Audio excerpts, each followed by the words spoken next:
Alright, we're back. Last time, we made some good progress, including finally clearing the Totem Mimikyu fight that killed us way back on attempt 11. And we've been progressing through story stuff. We're just here to get a hold of this guy, of the TM this guy offers. And then I've got a couple other things we want to take care of before diving into the Ether Paradise storyline. Oh, my neck. I've spent most of today sitting in a hot car, so that's always fun. Well, I suppose not necessarily sitting in the hot car. There's been a lot of in and out of the hot car. Regardless, let's hop on Charizard and make our way over to Tapu Village. Because Tapu Village happens to be the closest point to a bunch of items that we apparently never got around to grabbing. So I just seemingly never grabbed like half the stuff in the desert here. So we're just gonna lead with a fast Pokemon and run away from every fight that shows up. I should probably just repel, to be honest. Oh, I remember. There's something about these little cairns pointing the way. So, hang on. Max Repel.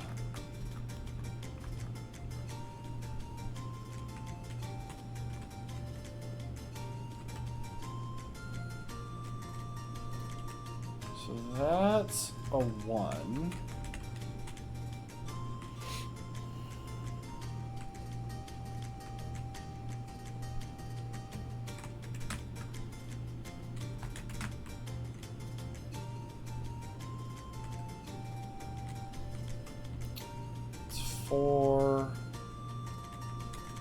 Oh, wait. Okay, hang on. I think we already started off wrong, so we're going to take a second and fly out. And I might not even be bothering with this, except 2 of the items that are available here in the desert. Okay, that's 1. 3.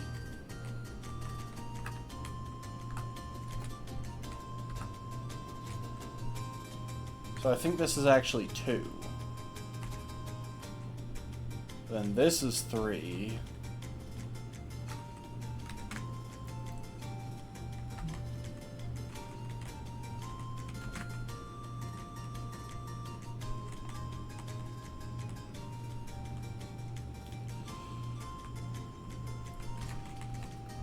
Oh, why did I bother picking up the Zygarde cell?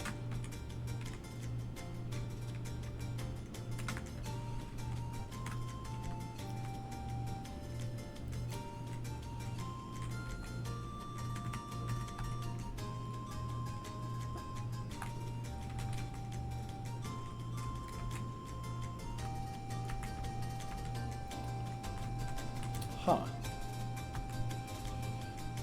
Yeah, I don't know my way around here.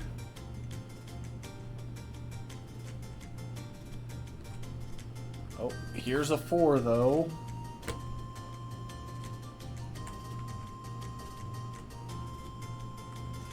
And that got us to the Psychium Z crystal. Okay, I'm not sure this horse is actually worth it. Wait, I don't need to gallop to go across those? I thought I did.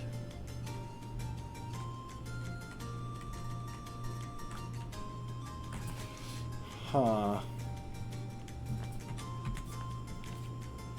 Okay, give me just a sec here. Kahuna Desert.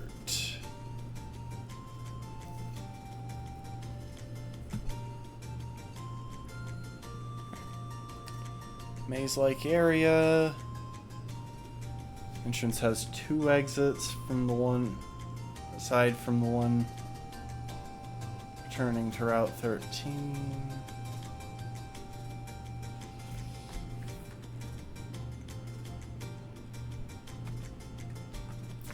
Okay, so I'm just going to follow the Bulbapedia guide for getting through this because I really don't want to have to figure this desert out.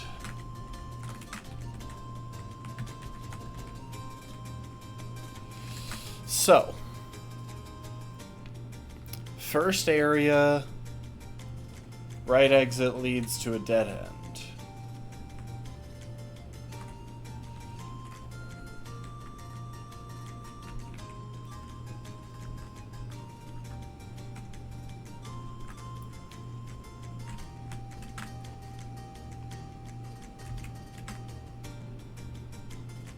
Top exit leads the player forward. Second area, top leads to a dead end with a lost hiker. So we'll check there first. And there's a TM on the other side of that wall, but we have to come at that from the other side.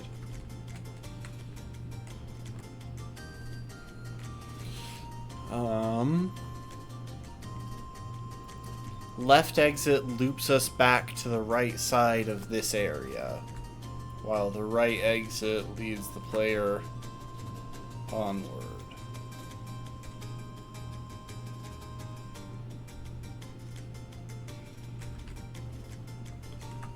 This area is a straight path. Well, not straight, but it's only got one entrance and one exit.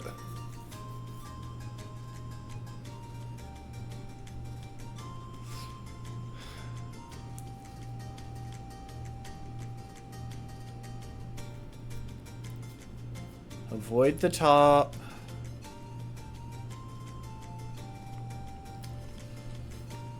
Avoid.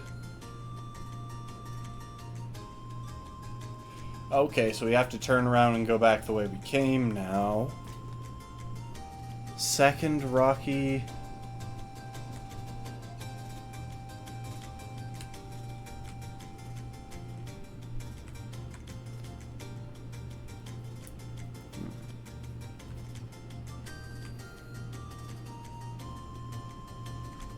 Oh, wait, okay.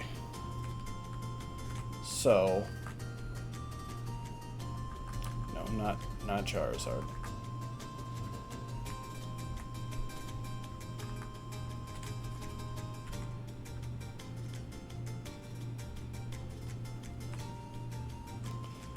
We go to the right where the Psychium Z was. Then we go back the way we came to a similar looking area that isn't quite the same. We got an item.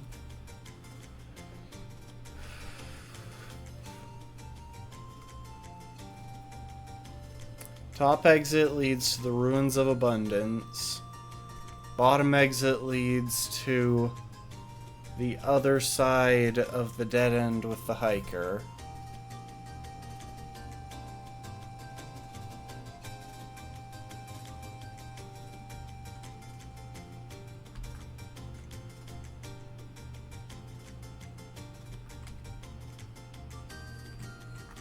So, well, I don't want to have to deal with you, Doug Trio. Okay, I think that's... Huh.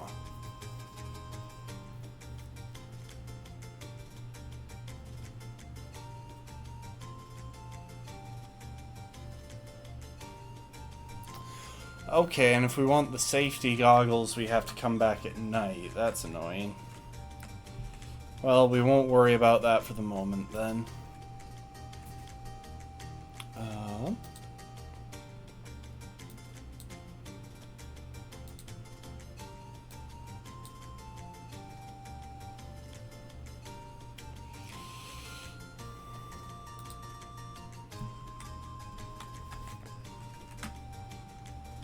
Need to just double check and make sure that I have gotten the berries. Okay, so we can go ahead and give ourselves Ganlon berries because they're available in that area from that tree. Most of the rest of this is honestly taken care of. I think we're good now to dive back into the storyline. So, I'm curious, can we just fly to Ether Paradise? No, we can't.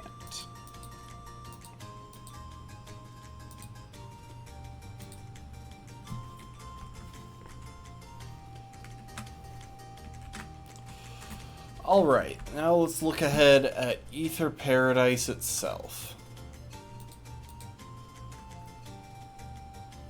Oh, and I'm going to make a quick note here so that I remember that the safety goggles... Oh wait, I already had that note in here, I just didn't pay attention to it. Well, we don't have any fights coming up that immediately require the safety goggles.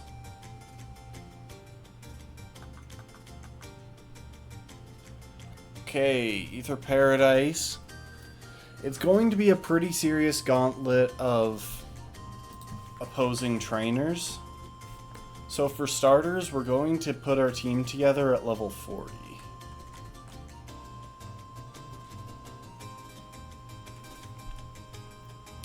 Now, the bright side is that most of these trainers don't look all that threatening. There are a few that stand out as pretty concerning, but the rest seem to be pretty manageable.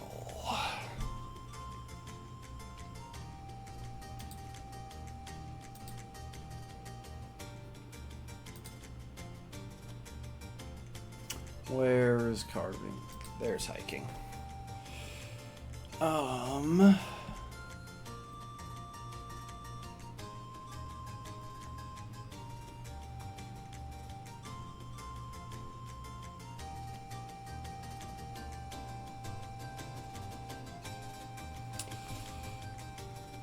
Okay.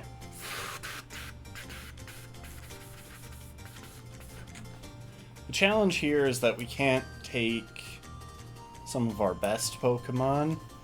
We have to leave a lot of the team behind.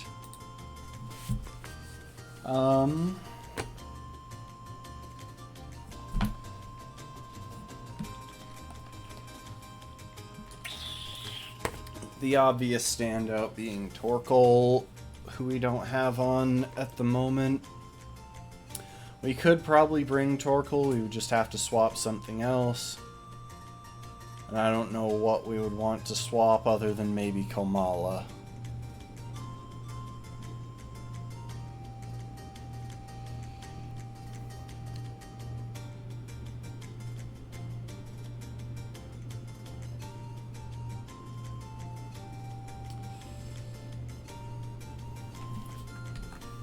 I think we'll roll with these guys for now. But we can fiddle with movesets a little bit because we have picked up some new TMs.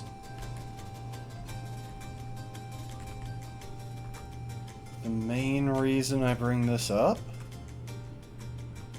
is because we finally have the TM for Return to teach Lounge Shorts in place of Facade.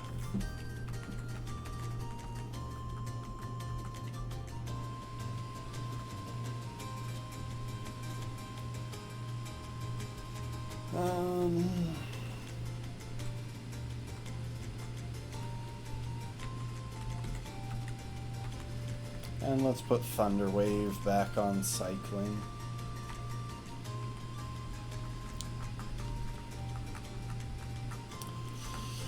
Yeah, last night I did a good bit of planning for this. I really wanted to look ahead at a lot of the challenges that I expect we'll be coming up against in the next week or so.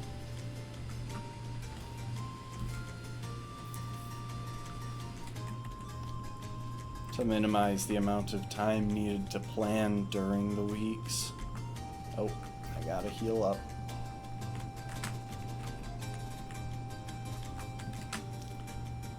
And now for the moment we've all been waiting for. I hope we've all been waiting for this moment. I sure have.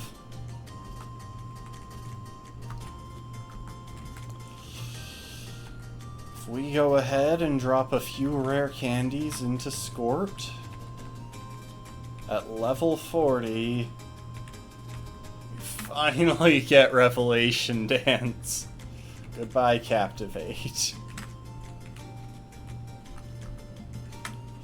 Now, let me just give an explanation as to why this is so exciting. Revelation Dance is determined by the type of damage that Revelation Dance does is determined by the type of Pokemon in use. And as y'all will recall, Oricorio is available in 4 different types, which we can change by using the various nectars that we collect from the islands. Now, we've only got 3 of these so far, but that still means that we can change between fire, psychic, and electric. This massively boosts Skort's versatility. We can now gain access to strong stab moves of types that for the most part we haven't had this entire run. We haven't had a strong offensive electric type. No offense to Suspender, you were wonderful and I appreciate you. But we haven't had a strong offensive electric type. We haven't had a strong I don't think we've had a psychic type at all.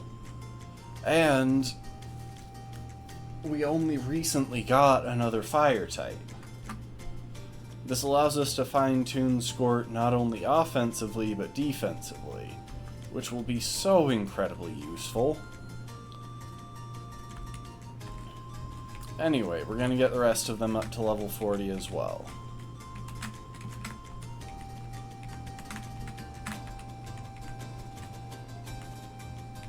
I'm pretty tempted with Recycle, but I don't think we have any immediate need for it.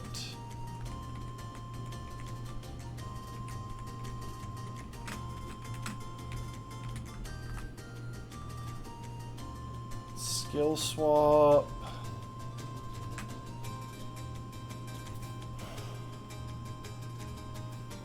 I don't think we have any particularly problematic abilities to deal with that anyway. Like, I'd like to have it around in case it comes up, but I don't think it's really needed at present.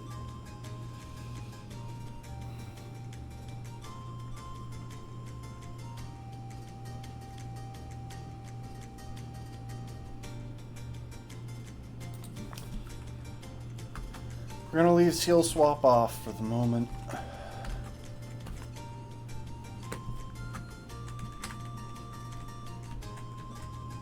Oh wow, it's just randomly raining in town. I didn't even know it did that.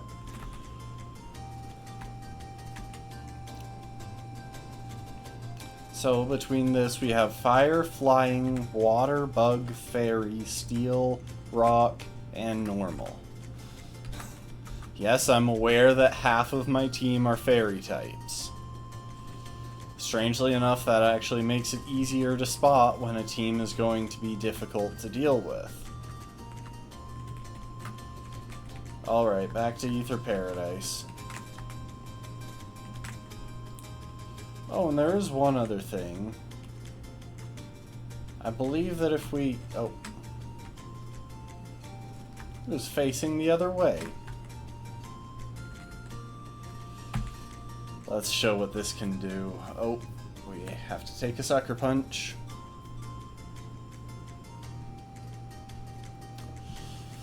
Fire type, Revelation Dance. What does he have in the back? Probably should have checked that before I just opened. Okay, it's just a Sliggoo. And it doesn't carry any water coverage, even though it carries Rain Dance.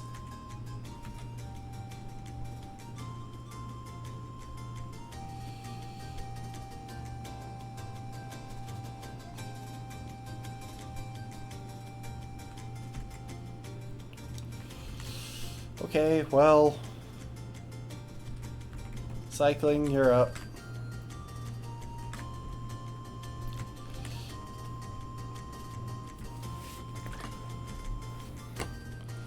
So yeah, back along this path. Oh, we are going to take a decent chunk from that flail, since they're at like 5%.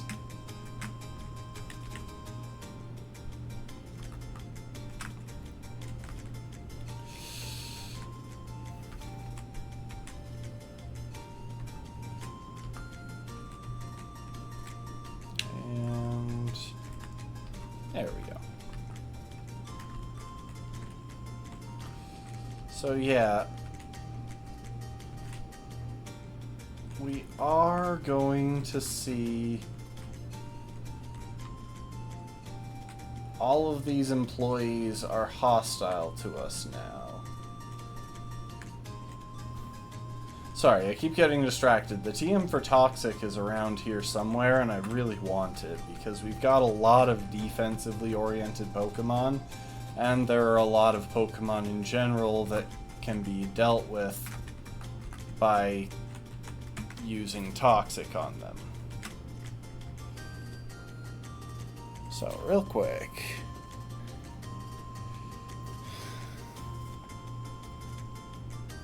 Ether Paradise. We already got the TM for Toxic. For Psychic, we got the TM for Toxic. The only other significant item around here is the Master Ball.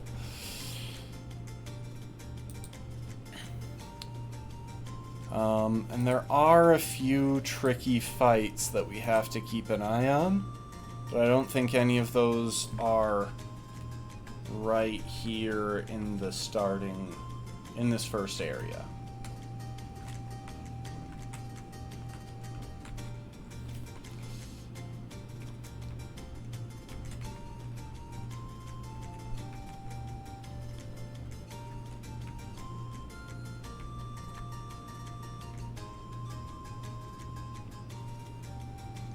So we're trying to get to the basement, apparently, but we had to go up.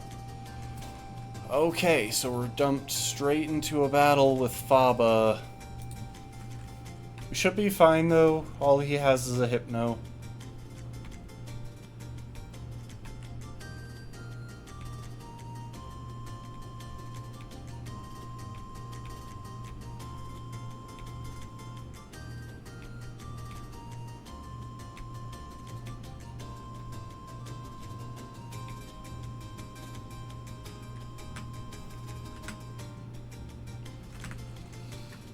The next battle with him, which is later in the run, is more worrisome, but...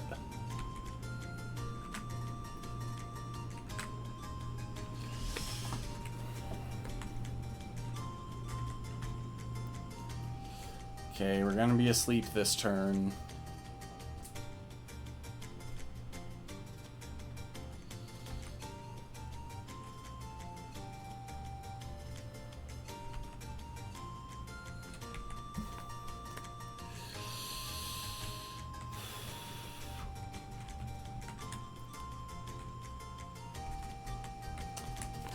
Gotta do some pivoting.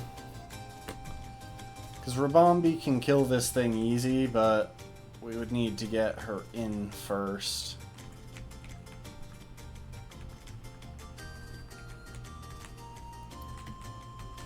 To be clear, when I said that this would be more manageable, that doesn't mean that there aren't difficult fights.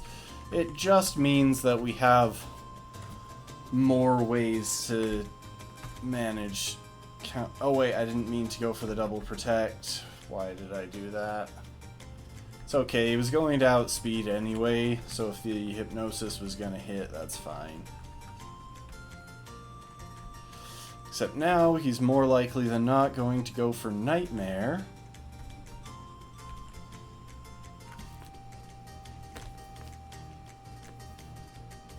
Haha. Suck it, Faba. You get to die now.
If we're locked in here from this point forward, that could actually be pretty frightening. It's not something that I realized would happen.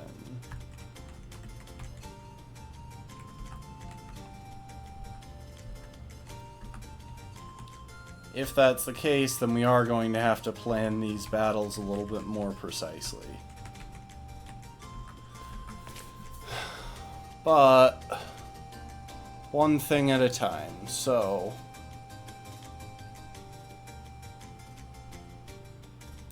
we've reached the lab area.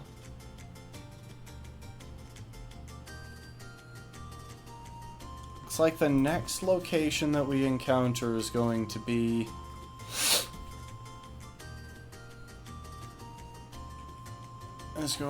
have someone holding an Alolan Muck. So who's our best matchup into that? I think if we just go ahead, send in Swim Shorts, and use Waterium Z.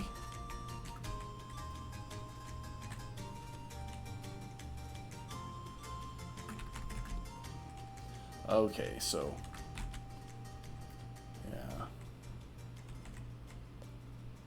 oh my gosh, it's back-to-back-to-back fights. Okay. Oh, this is actually kind of tricky.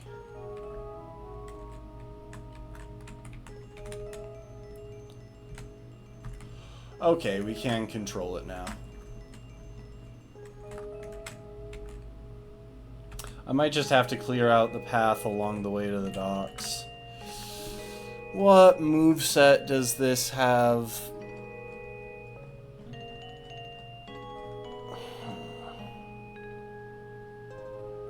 Okay, so it does have Spore.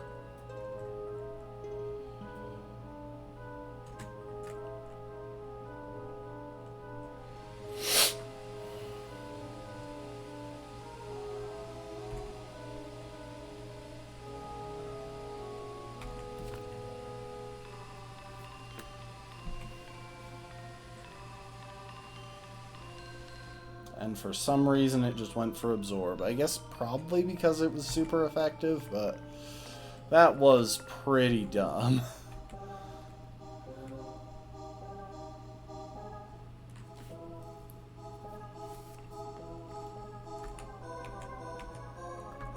Okay, next will be the Drifblim, and this thing is kind of scary.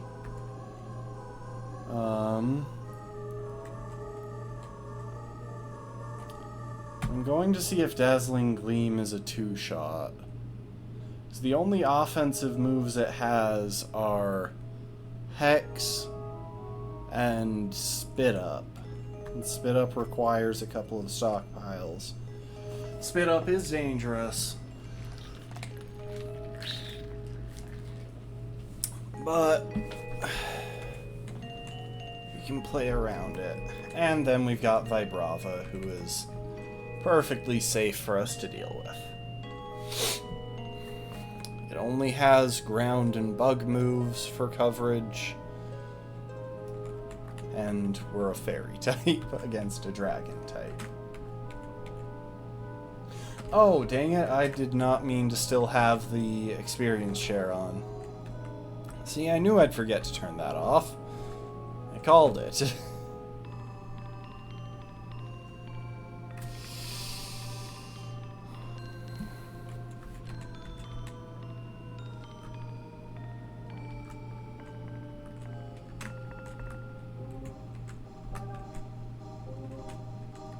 Yeah, we're just gonna clear out the path back along this way.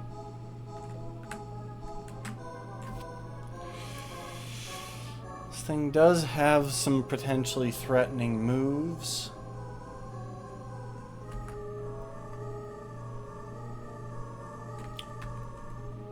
And we have better Pokemon to deal with it, so hiking.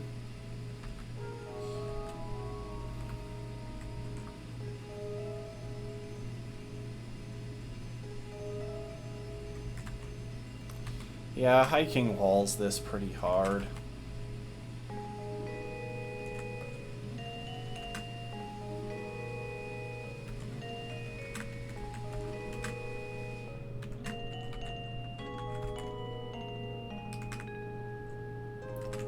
I can't recover health.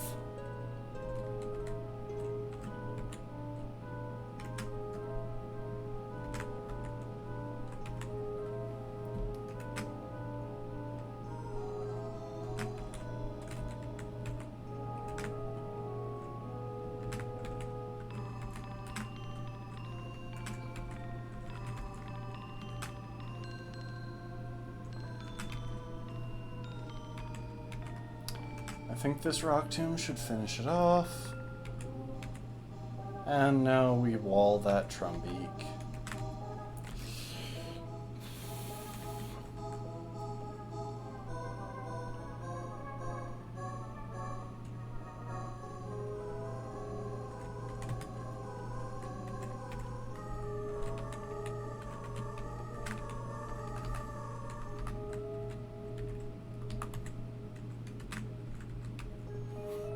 That random zoom out because I'm vaguely within sight of another trainer is kind of weird.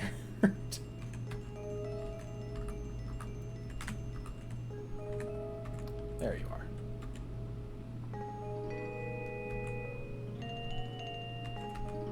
Sure, why not?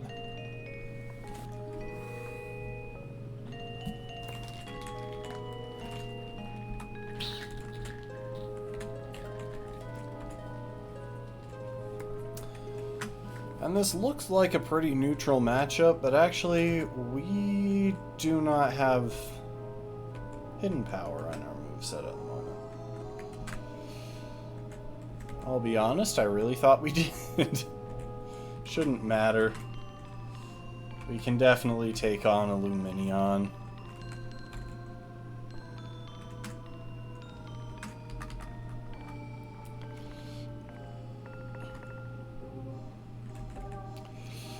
Okay, let's fix up that moveset real quick.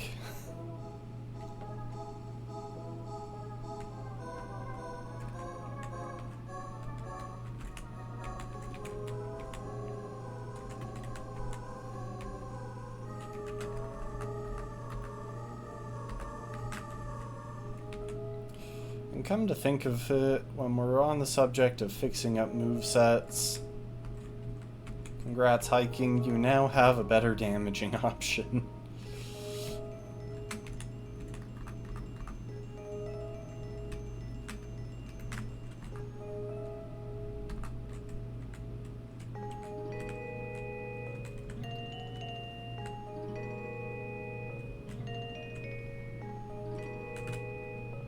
I love how everyone in here except this person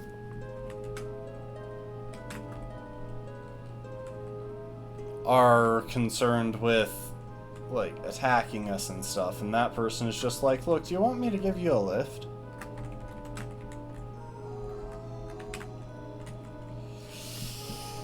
Okay, so...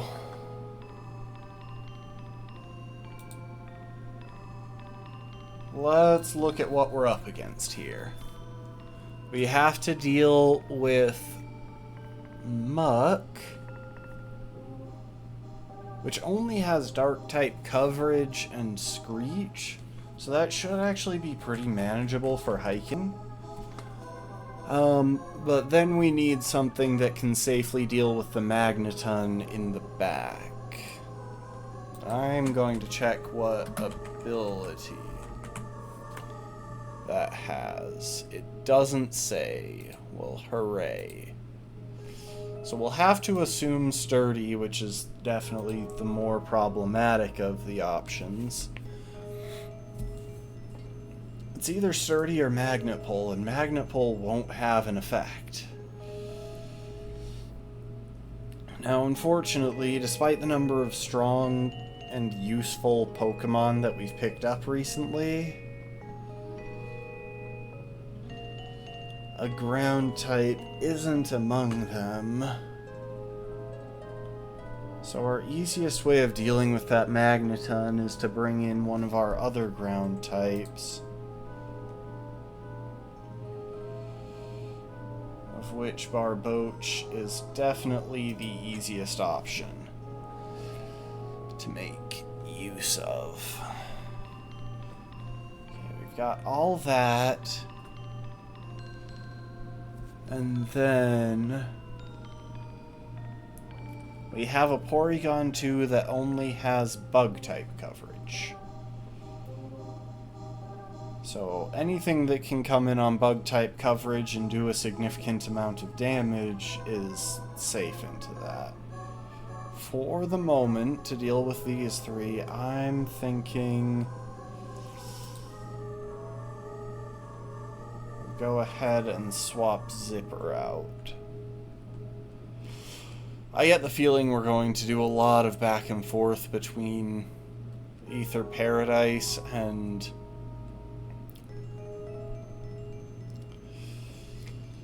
here. Let's see. I will try and plan just a little bit farther ahead. So, as far as this goes, we have our ground type to deal with Torkoal. Items-wise, let's snag the Eviolite for you. Alright, we have our ground type to deal with Magneton.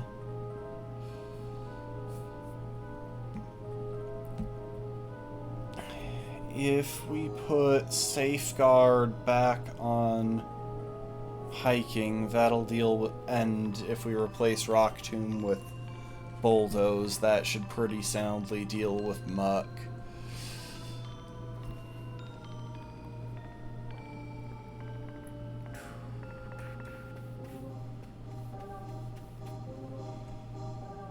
And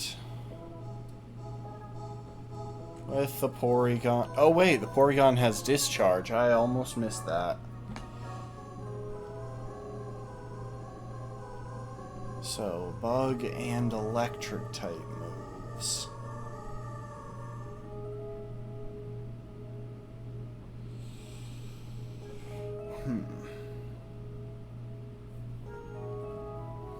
So we have Pokemon with fighting coverage, and we have one fighting type left alive.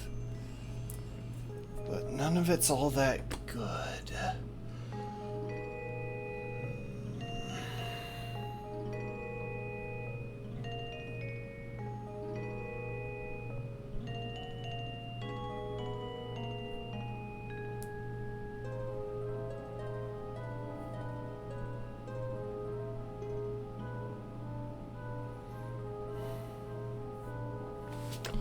I'm pretty sure we can put some fighting coverage on Komala. In which case, I think it should be fine to come in on Porygon 2 and fire off a Fighting Z move. That should be enough for the one shot. We can help it get a safe switch in with hiking. Yeah. This should all be doable as long as we put a fighting type move on. Okay, so let's see. Brick Break in place of return.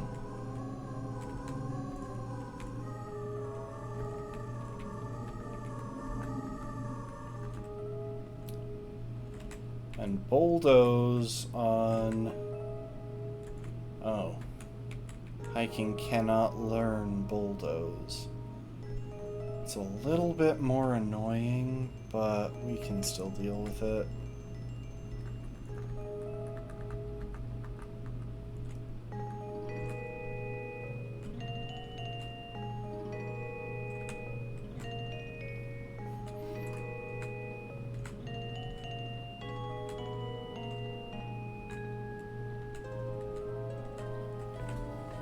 But hiking can learn Hidden Power. And I believe hiking's hidden power type was ground. I'm double checking this, obviously. It is. Congrats, hiking. You get to learn hidden power.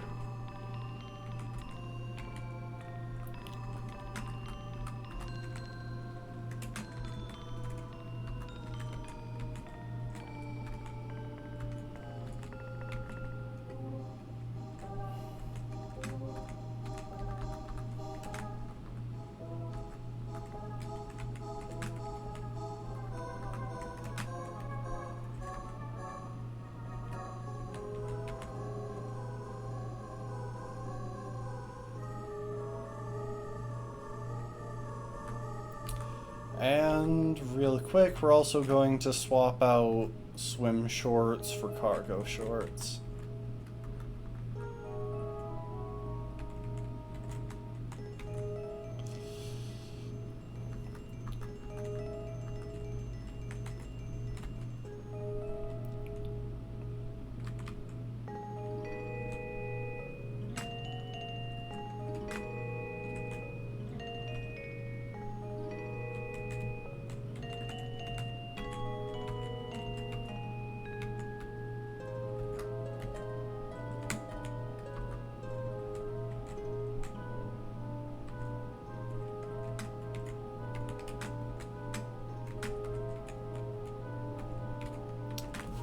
Ooh, Iron Defense is pretty tempting. You know what? I'll take it.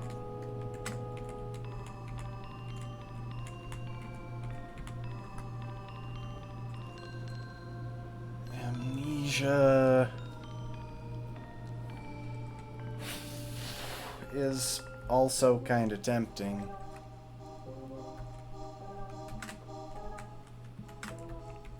For the moment, I'll keep both of those on hand.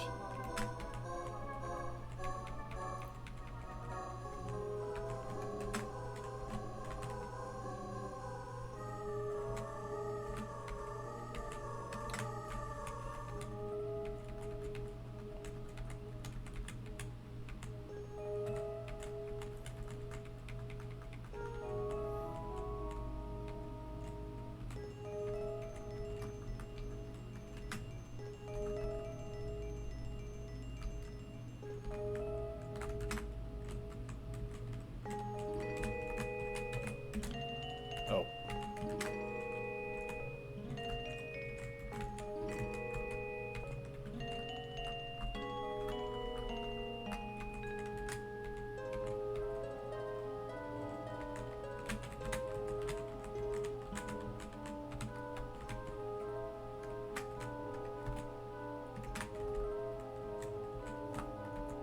Leading with hiking, correct?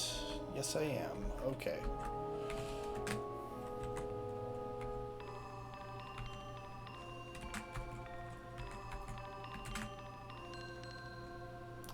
The reason I'm bothering with Safeguard is because this thing probably has Poison Touch.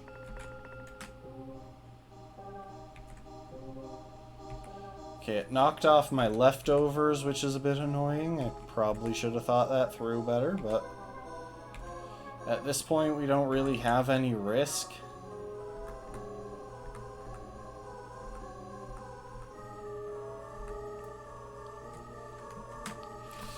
Okay, now right now he should be going for a steel type move.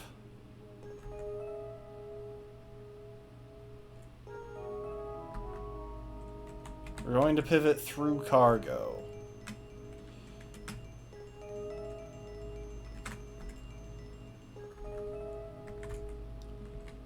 Into Chino, because now the only move that it can use to damage us is Electro Ball. Safe switch, Bulldoze.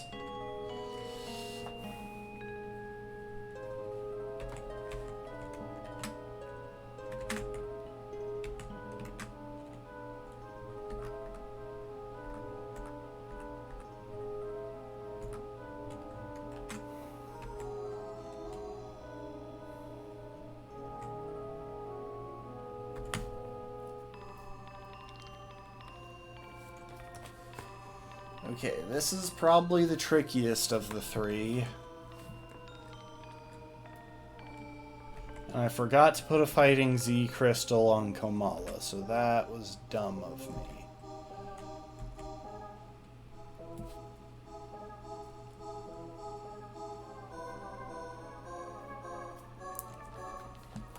The reason I'm bothering the Safeguard is because this thing has Discharge.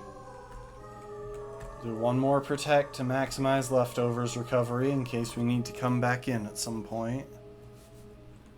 For some reason this thing seems really determined to use Signal Beam instead of Discharge, even though it would be more effective.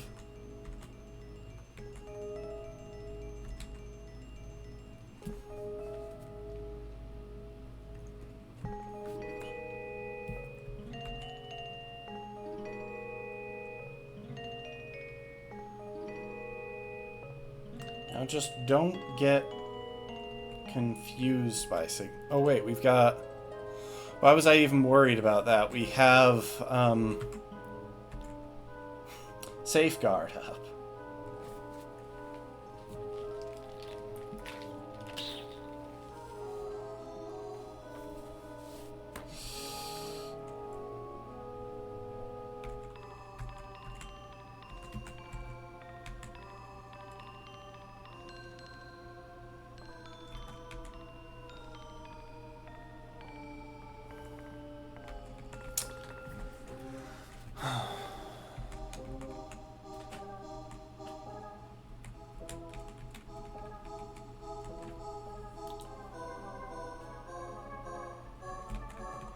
Nicely done, Kamala. And now we'll turn around and head right back to... Well, will we? Let's see. I'll look ahead at the next couple of fights to make sure. To see if we can deal with what's up ahead without backtracking.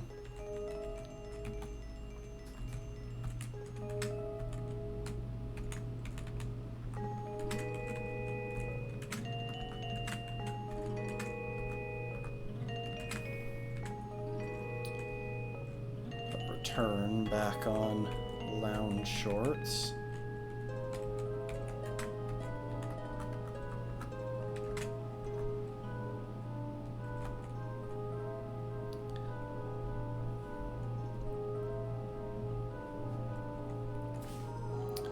Alright, so next location is Secret Lab B,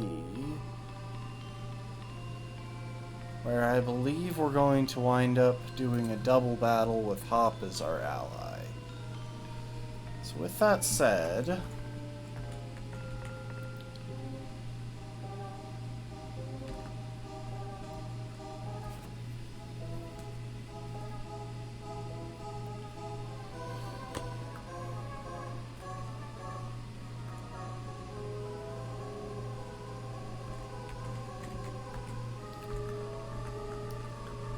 go forward to the next one for now.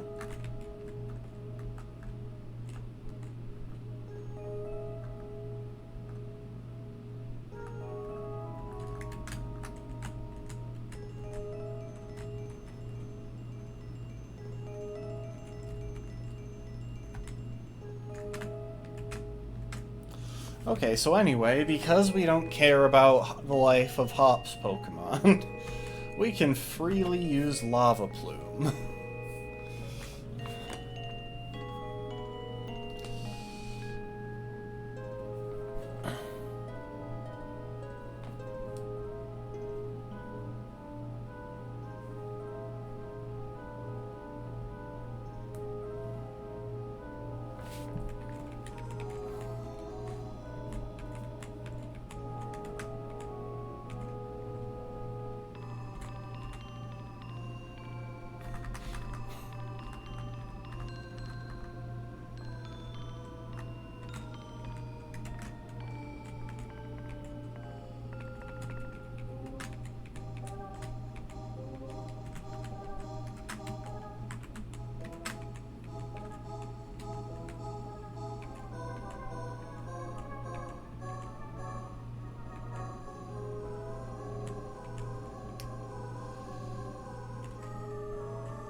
Okay. After that, I think we're gonna backtrack, heal up the team. I'm a little bit worried about PP in these sections, otherwise I wouldn't be bothering to backtrack all this way every time. That, and I'm not sure what exactly the next location that we're dealing with is. I mean, I could just scroll down on Cerebi and assume they have them in the right order, but... yeah, it looks like outside is the next location. Ah, and now we're on to something genuinely interesting. Ugh.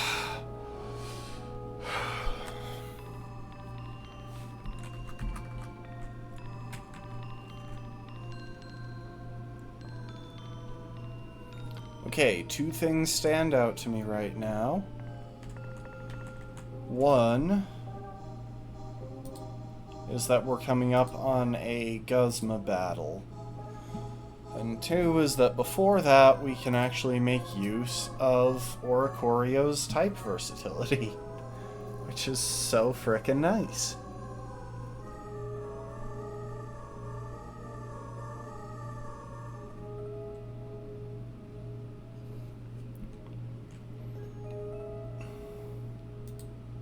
Most of our team is already getting up to about level 41.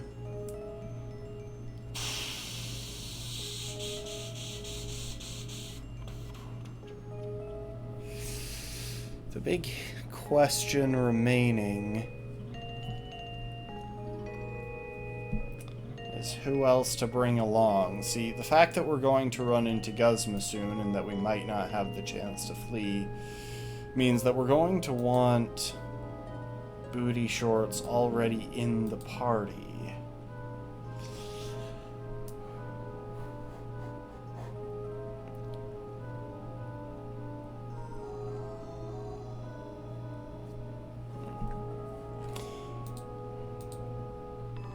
You know what, second thought, despite the fact...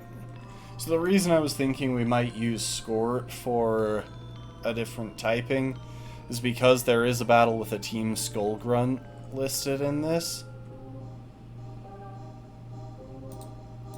And I was thinking it might be a good approach to just...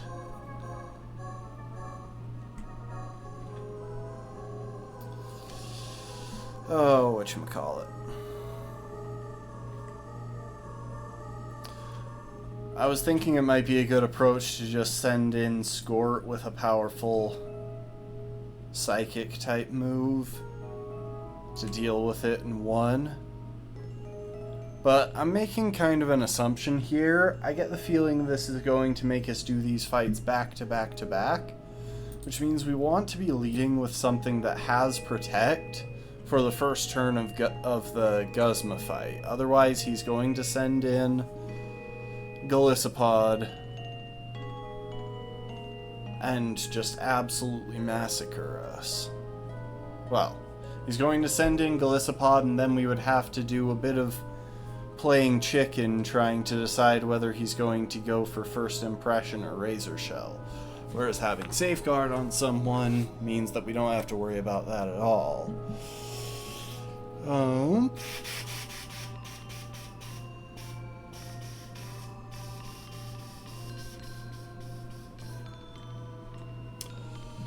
And as far as his team goes, I actually think we're really going to want...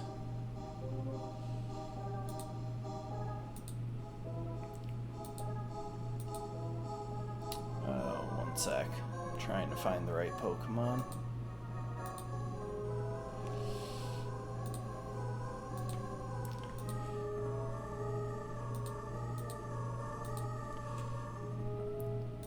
I think we're really going to want Drawstring with us. Because Drawstring has a strong matchup into Guzma's bug types, especially his Pinsir in the back, which is kind of a scary Pokemon.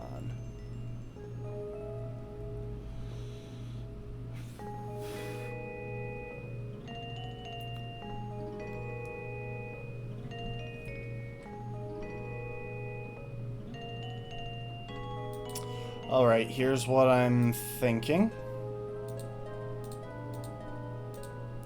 We swap Klefki out for Drawstring for this one. And then, and I think this is somewhat clever at least, we use the Psychium Z on hiking. And we're going to teach hiking Psychic.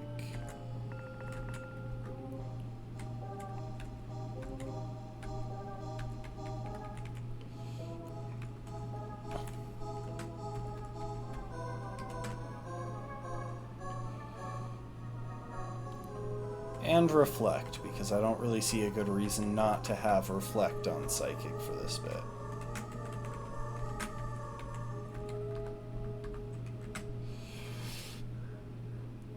Next thing, we're going to use the Psychium Z on Booty Shorts.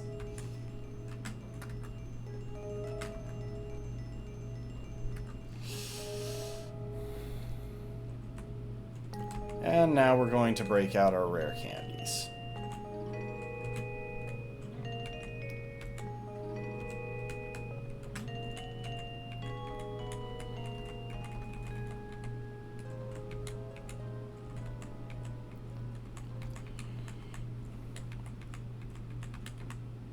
Shadow Ball, sure.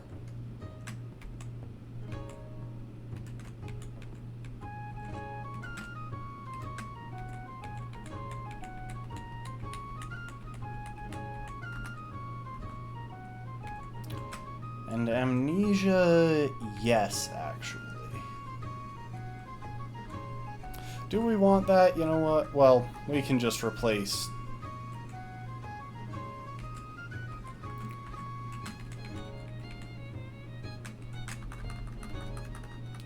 Mess that up.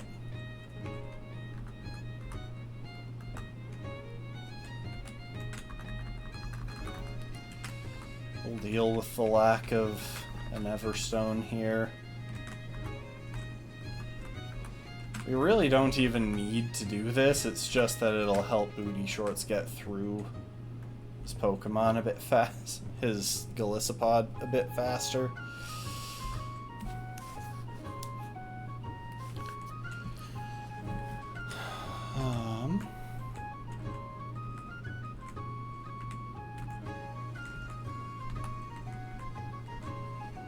Okay, apparently we still need to grab the Violite from somewhere for... Do we have Thunderbolt? I don't think we do.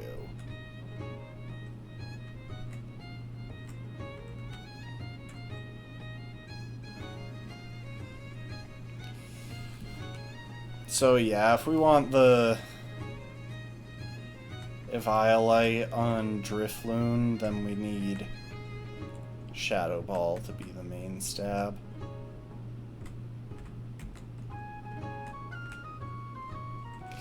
And we do have other counterplay within the party, it's just that this seems like the easiest approach.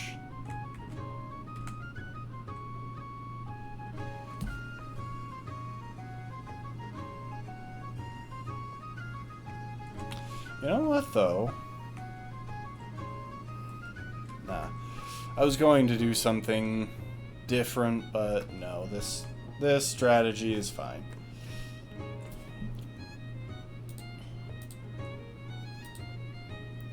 You hand over the Eviolite. That team should be good for dealing with Guzma, except for one detail.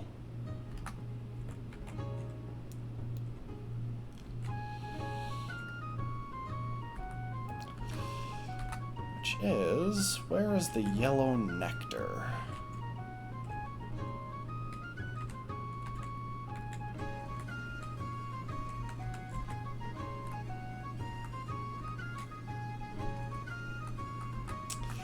Alright, Revelation Dance is now an electric type move, which can help us deal with the Masquerain in the back a little bit more easily if we need to.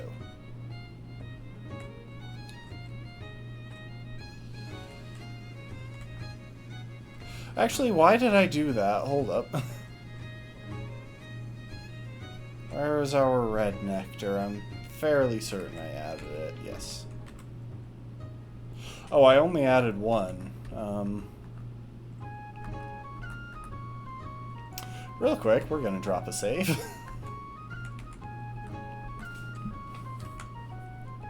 And I'm going to do something.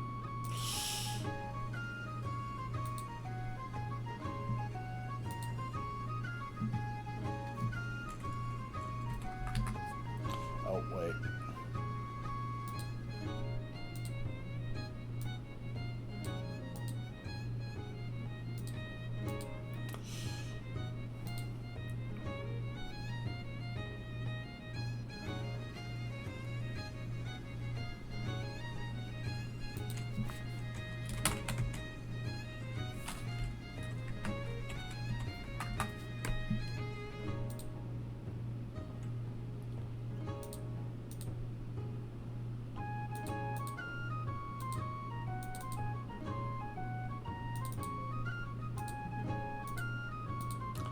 And a quick restart later.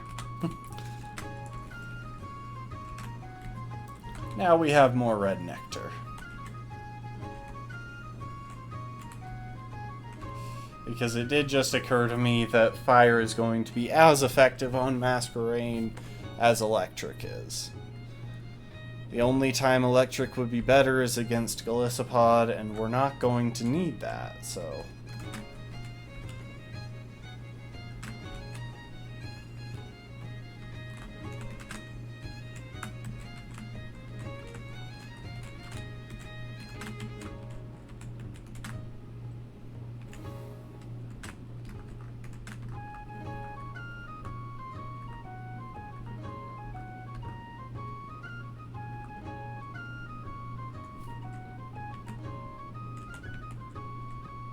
Okay, against this, I'm actually just going to protect turn 1.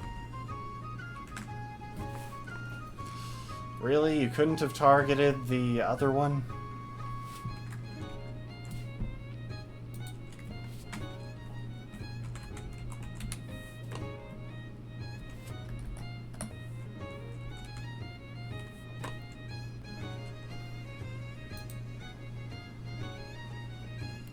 Okay, so that Mudsdale has steel and ground coverage.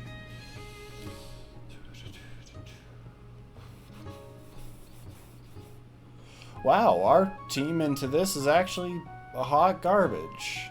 I didn't realize there was a battle here. That's fine. That should actually work in our favor. We're just gonna stall.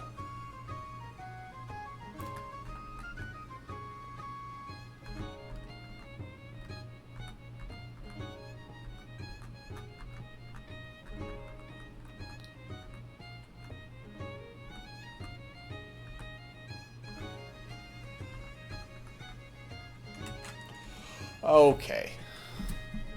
Well, we made it through a surprise battle. It looks like there are actually more battles in this area, including one where we partner up with Gladion. So... Oh, and the rematch with Faba. So, every time we're forced to come back through here, we should try to be prepared. Which makes this a little bit more difficult, actually. So I expect one of these fights is right after we go and deal with Guzma.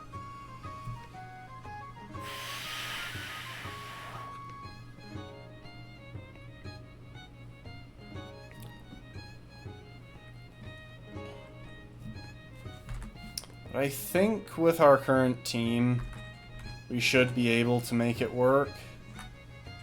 Oh, never mind, it's right now.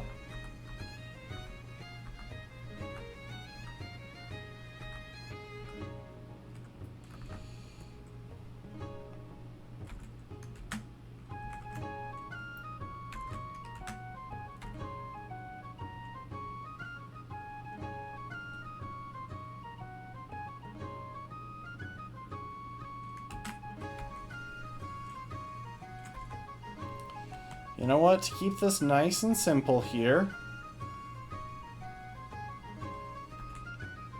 Shattered Psyche on Electabuzz is more problematic for us.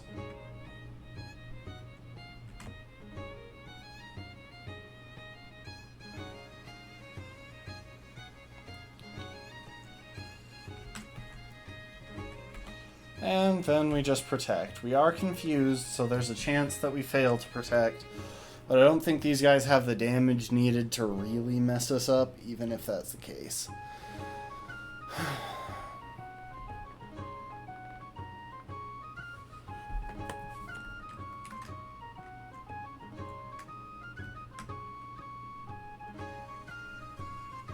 Really? Why'd you waste your time on attacking the one that was going to go down in a moment anyway?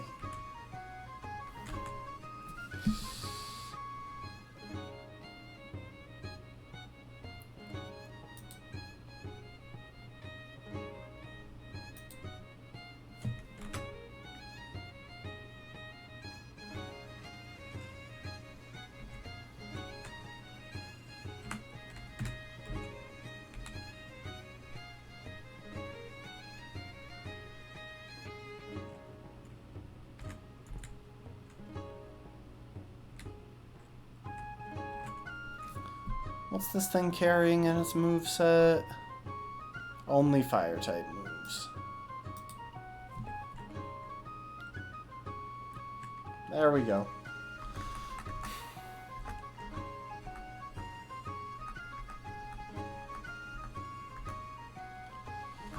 Oh, this is an issue, actually.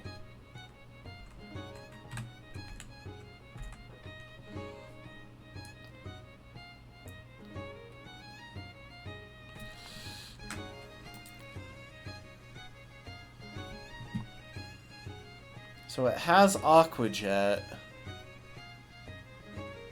Crunch, and Psychic Fangs.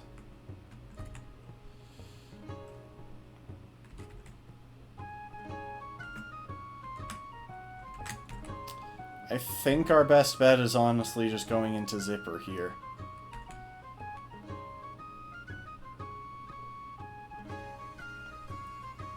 Why would you go for Psychic instead of Electro Ball?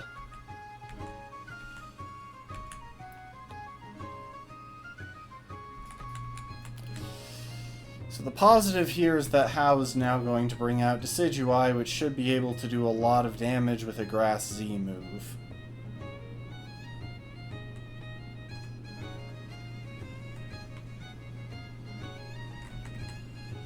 In fact, I am just going to fire off a Dazzling Gleam, under the assumption that Hao will finish off these guys. We can take that, it's from Eledian.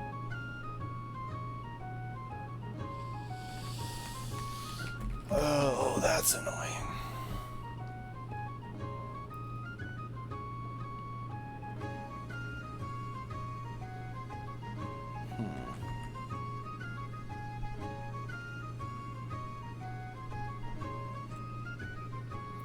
Trouble is that we just have a really bad matchup into this fight.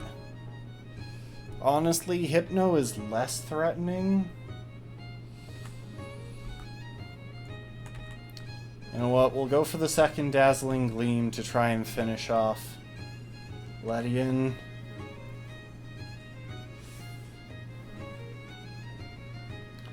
Please double target How. Thank you.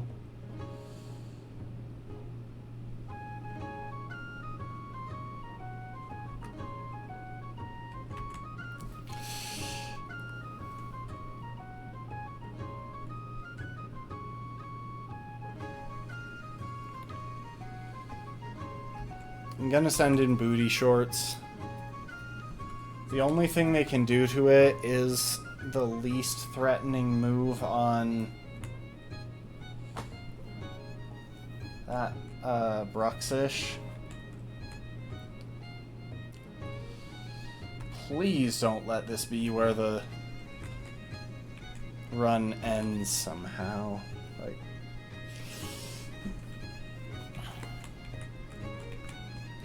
yes, okay. That confusion actually kind of came in clutch.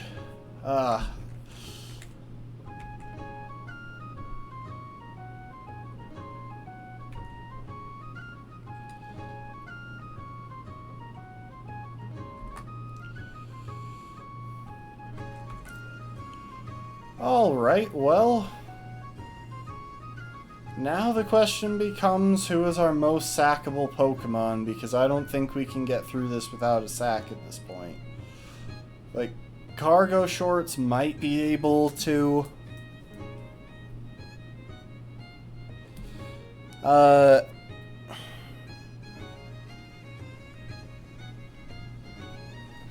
Cargo Shorts might be able to take a hit, but I don't really want to risk it, especially because 2 hits could easily be too much for it. I hate doing this. But there's a chance that we have to sack Drawstring here. Okay, Drawstring lives. If Drawstring kills with Shadow Ball before it attacks us, then we win, but we're outsped. I'm sorry, Drawstring.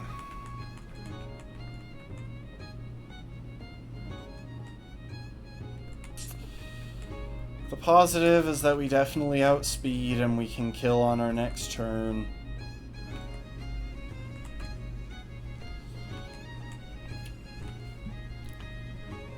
And his Hypno should go down just as easily.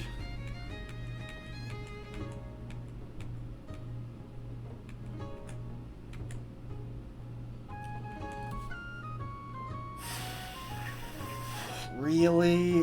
Really? Hang in there, hang in there, hang in there.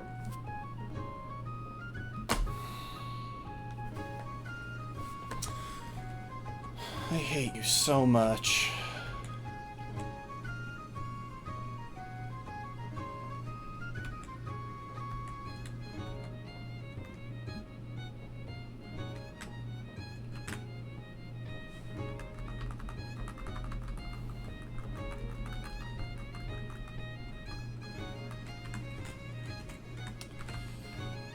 And just like that, we have lost 2 Pokemon, including one of our absolute best damage dealers. All because I'm a moron.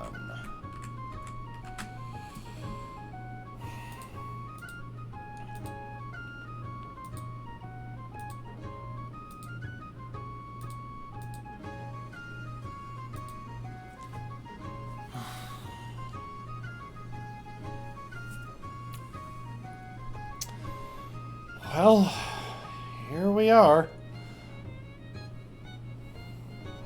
Down 2 more Pokemon, one of which we really couldn't afford to not have.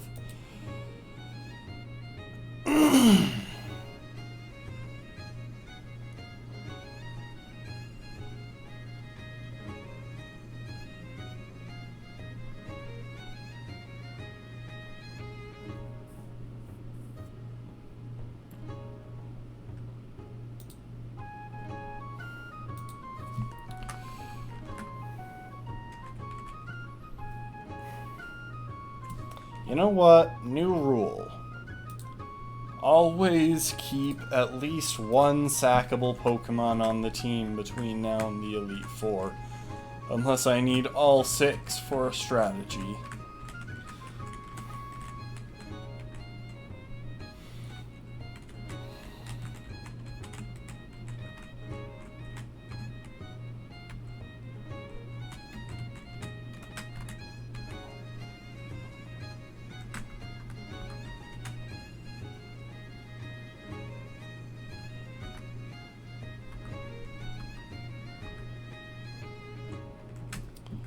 Okay, it looks like we aren't going to be forced to do these back to back to back.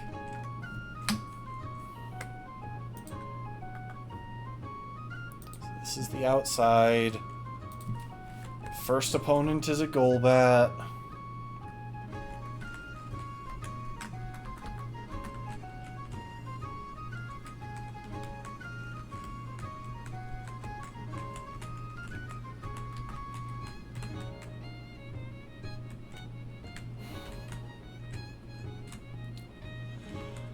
I'm just trying to breathe and remind myself that we can still win this run.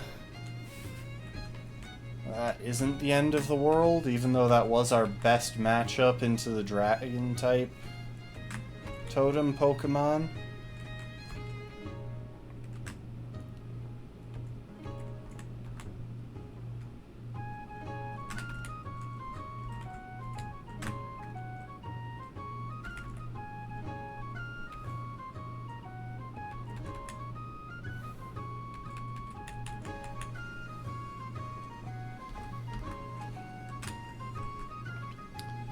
Okay, the next one is Eradicate, which I was hoping to deal with using a fast Bug-type move, but a bulky Draining Kiss will do the trick too.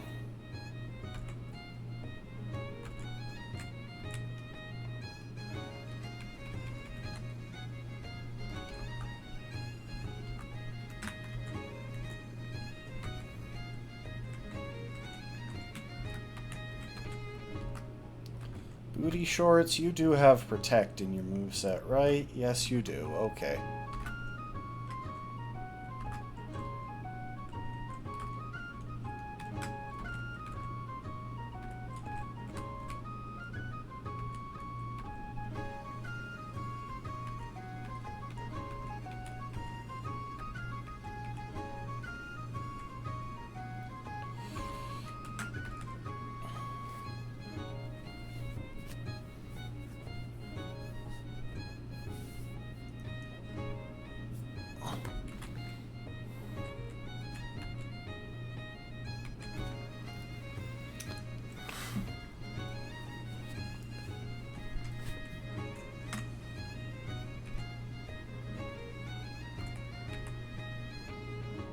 How is it still not burned?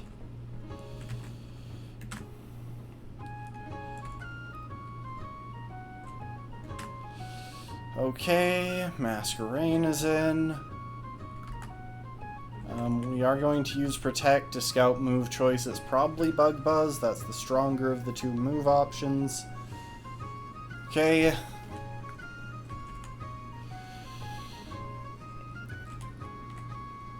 Escort, you're in. It only has 2 moves, weirdly enough.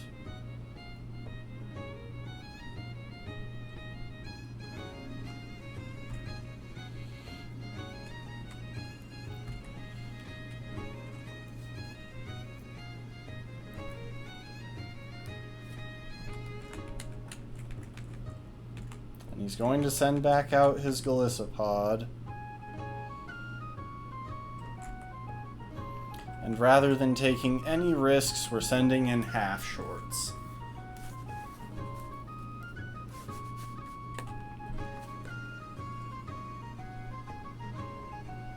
Okay, looks like half shorts lives.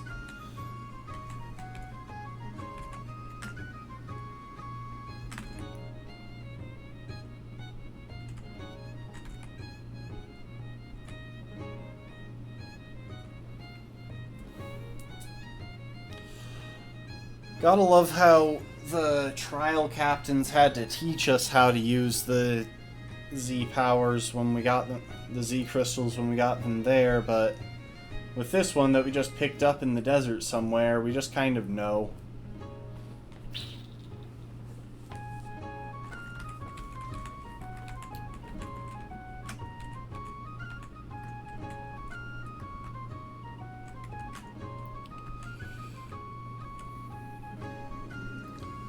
Okay, we'll scout move choice, presumably X scissor. Yep.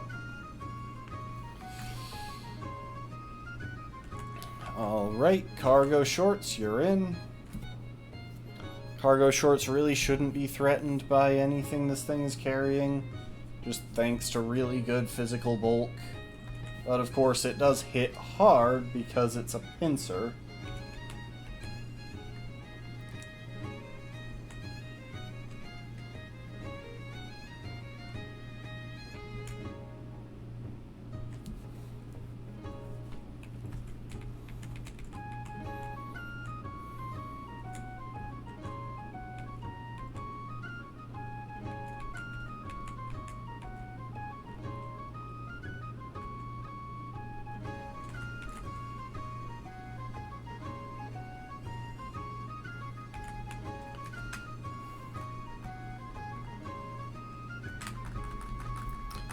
Sorry, booty shorts, you might still see use somewhere down the line.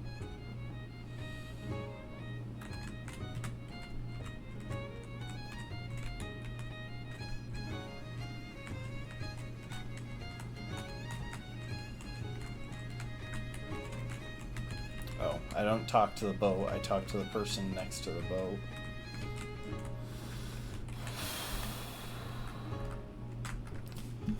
Alright, what's up next? Is it just Lusamine now?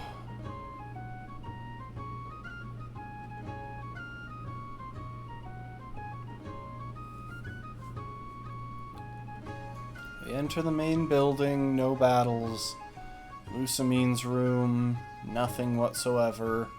And then the preservation room. Okay, it's time for us to plan for Lusamine. Unfortunately, we don't have the Pokemon that I was kind of expecting to be a guaranteed easy kill against Lilligant. But we can still pretty reliably take it. We just have to use Oricorio instead. Actually, that might have been the plan. I can't really recall. If I had to pick something that was worrisome, it would definitely be the Milotic.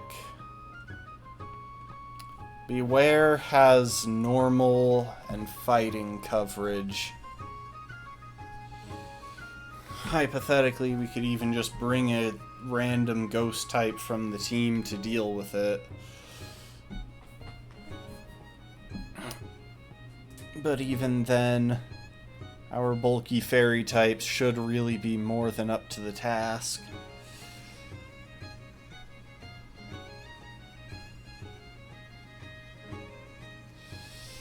Okay. Let's talk Lusamine. I'm going to pull up her details. Actually, I'm going to pull up her details in the trainer doc.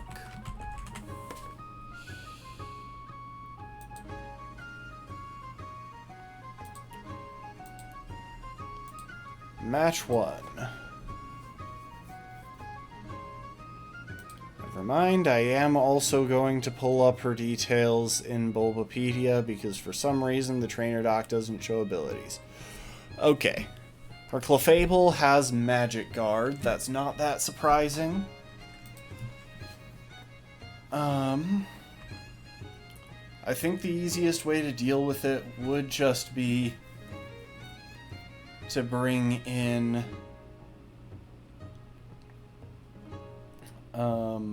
Torkoal and have it know Sludge Bomb.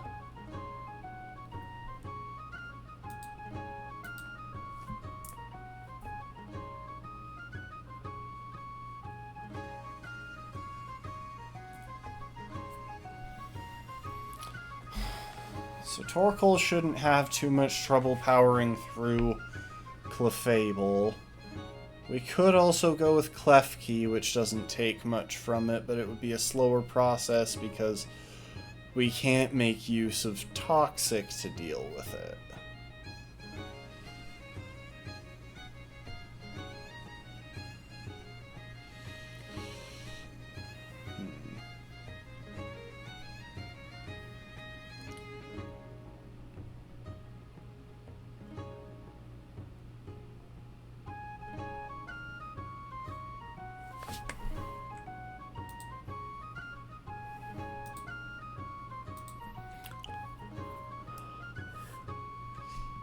Here, I should probably be showing y'all this so you know what we're discussing.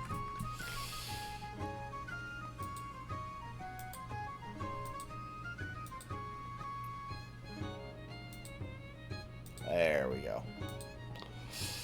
Alright, let's talk this through because this is going to be a tricky battle. We're up against a diverse team of 5 Pokemon, all of which are pretty threatening offensively, and a few of which have surprisingly solid defenses.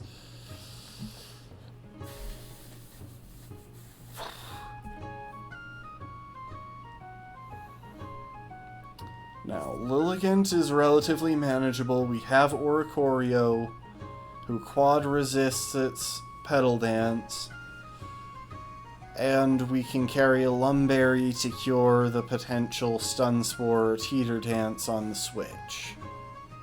So I'm reasonably confident that we can get the one-shot there, and then it becomes fairly free, and we've got backup in the form of Torkoal. Clefable should be manageable. It's the least offensively threatening of the Pokemon, though we do have to deal with the fact that it has Metronome.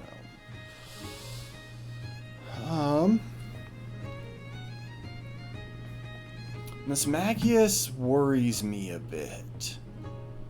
Shadow Ball, Mystic Fire, and Power Gem, I don't know if we have a combo to deal with that.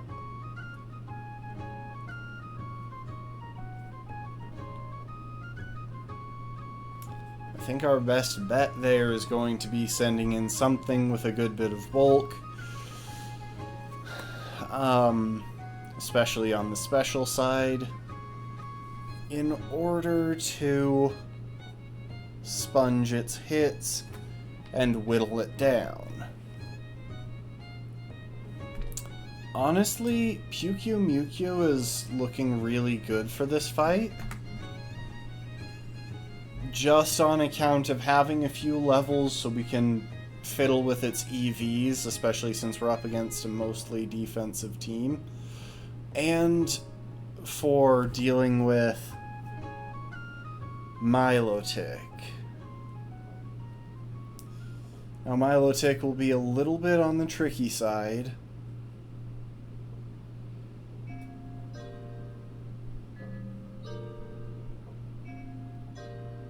Because we'll need to find some way to make room for Toxic and Taunting Milotic. I wonder if we can leave the Taunt to another Pokemon. That might be the right call. Send in something, have it Taunt Milotic. How long does Taunt last?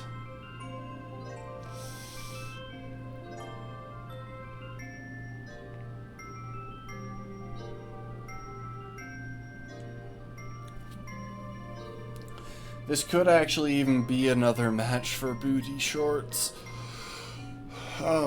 Just because Milotic can hit it, but only with Flail. Which could make it manageable.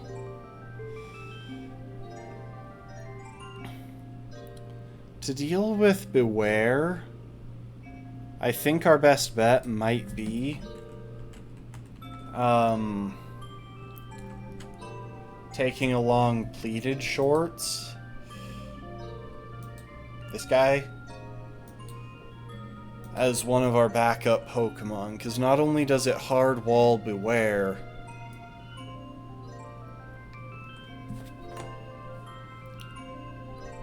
But it also would work as a potential sacrificial Pokemon. We have a couple of ways of dealing with Beware. We've got a bulky fairy type that should be able to take its hits with some help from Protect, Stalling, and Draining Kiss. And we've got a fire type that's very bulky on the physical side that should be able to do a lot of damage to it. How many PP are there on Mystical Fire? 10. Why did her team close up? And Power Gem, 20. Shadow Ball is 15.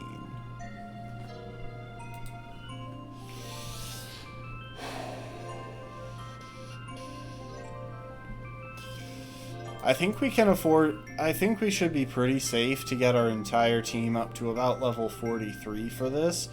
It's a tad tricky because the weird thing about what's upcoming is that we have the grand trial on the next island before we have one of the totem fights. And I think there is only one totem Pokemon on the next... on the next island. Which makes that a little bit tricky.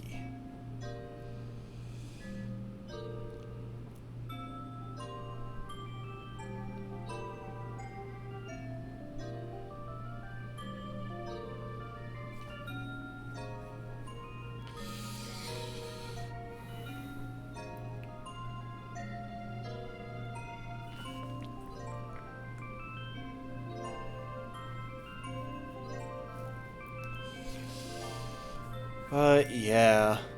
Hypothetically, it wouldn't even be that hard to just stall Milotic out of Hydro Pumps. With all of the... with how durable Bermuda is. In which case, then that would also be walled by Pleated. Bermuda and Pleated are basically just looking like really strong options into this team. Bermuda should also be pretty good into Mismagius. Just being able to take hits and not die.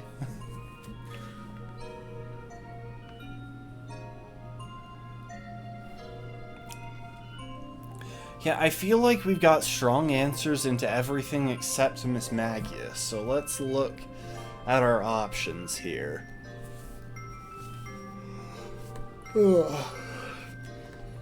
We can't make effective use of any of our normal types. Like, we can use our normal types to be immune to Shadow Ball, but none of them take Mystical Fire or Power Gem very well. We could try restatting Komala into being specially defensive, which might actually work. Hold up.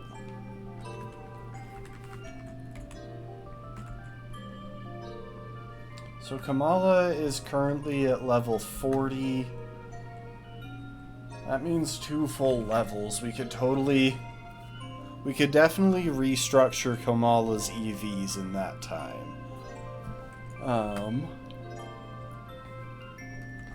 Sorry, I want to save and get this pulled up in an external tool. Oh, that wasn't what I meant to do. There we go.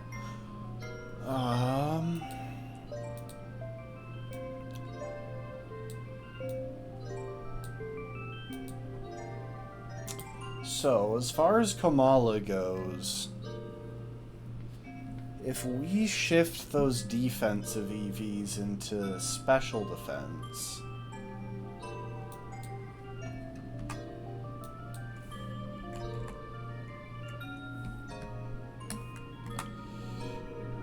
it'd actually be pretty dang bulky.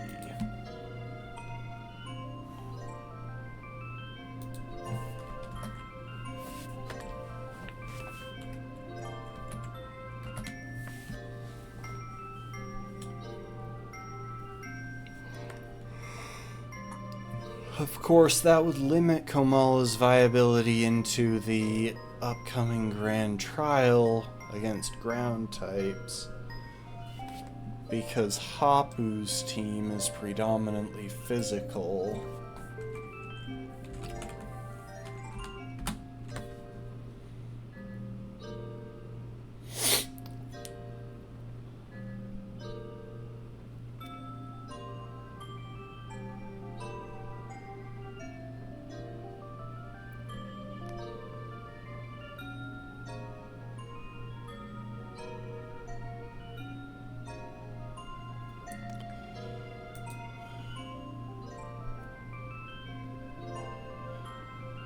Huh.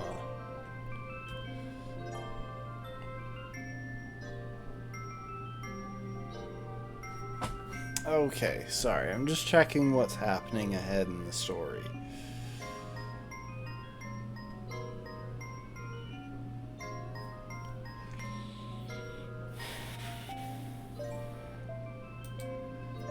So, if we look at the Ruins of Hope,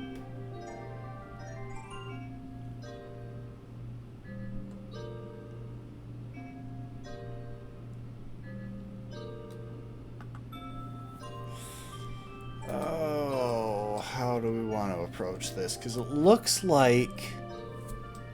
Oh geez, that's a long scroll.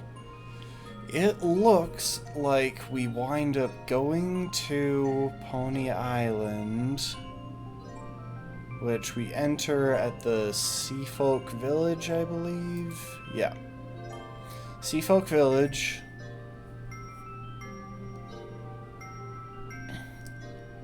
We meet Hapu there, and we travel through the Pony Wilds. That gives us access to Ancient Pony Path.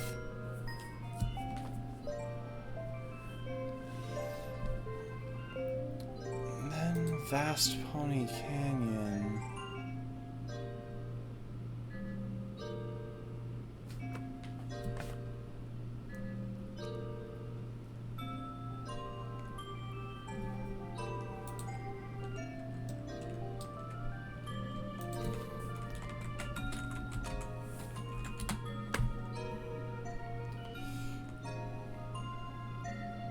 Okay. That's the trial site. It's just kind of tricky because they don't seem to... Like, I was checking a playthrough that I'd seen earlier. Welcome to the stream, Lastborn. We're trying to puzzle out a fight that has become a lot more dangerous since one of our important Pokemon died.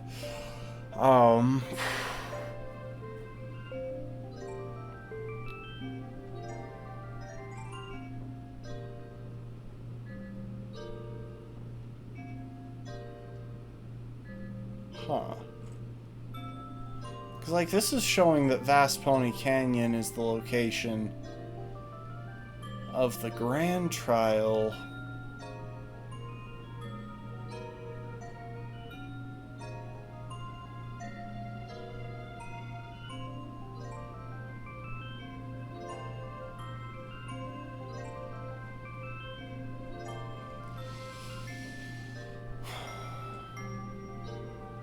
Why is this refusing to make sense? I'm just going to have to assume that there is no way to take them in an order that works.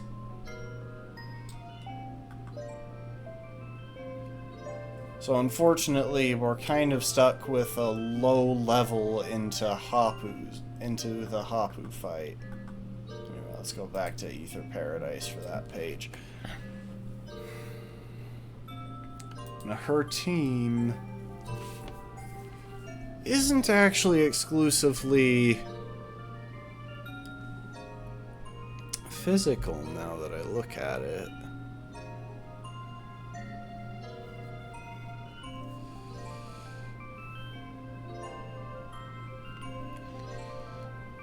Flygon is probably the most manageable of these, since we have a couple of decent fairy types that should be able to outspeed. Comfey being the main one, since none of our other fairy types actually take ground moves well now that we've gotten Zipper killed. I shouldn't say we there, because that was exclusively me being an idiot.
You know what, all things considered, enough of Hapu's team is going to be special attackers that I think we can afford to shift around Komala's stats.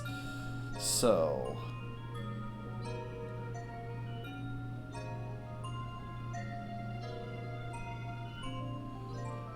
we'll go with that as part of our plan.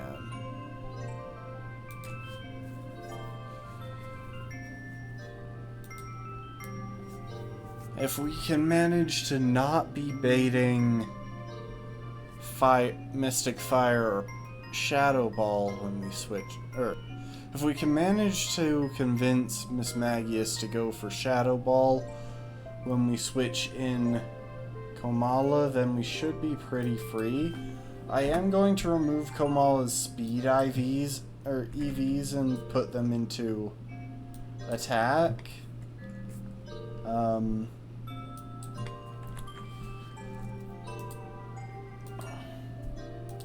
Because there's no way Komala's outspeeding Miss Magius, and it's kind of a slow Pokemon in general. We'll be relying on Sucker Punch, which is guaranteed to hit since Miss Magius is,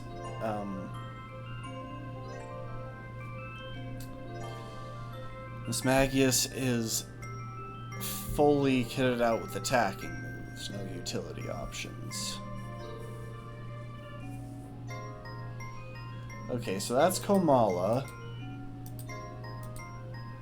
What about Mewtwo?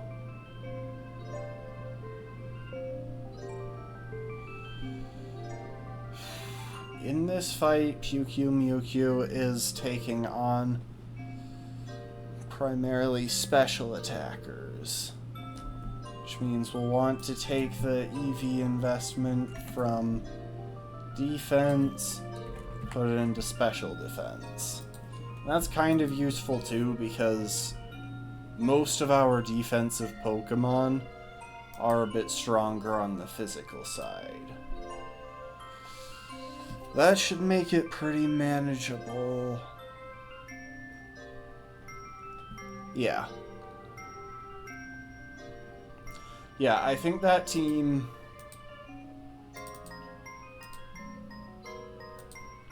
we're gonna restart. I think that team should have what it takes to beat Lucid. So, I realize I've been kind of mumbling as we go through this.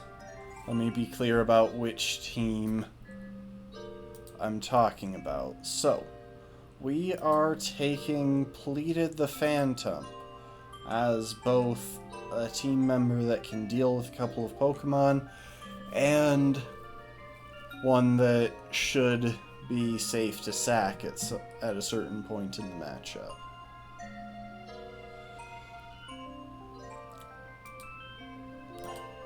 We're keeping Torkoal around, and we're bringing on Komala, Mewtwo.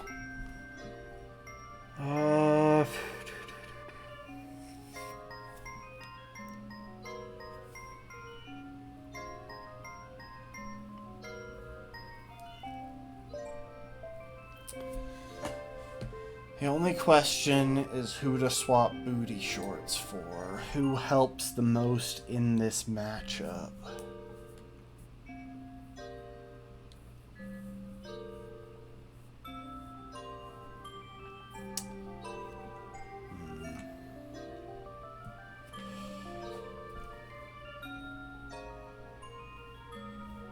You know what? It would be really helpful to have priority taunt here. But at the same time, you know what? We're going to go with these four. That way, if something goes wrong, we need a sack, we have it.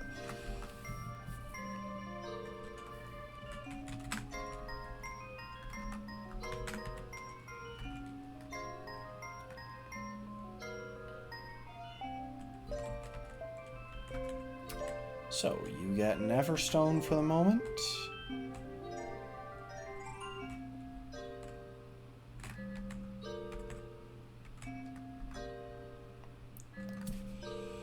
I just want to double check and make sure all of that stuff. Make sure I did this properly. Okay, yeah, statted for special defense. Statted for special defense.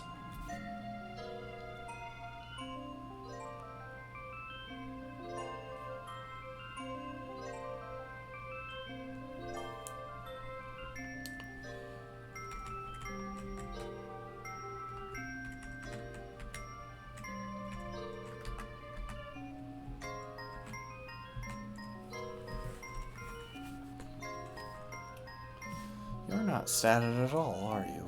Or did we give you... Okay, hold up, there's something else we need to take care of.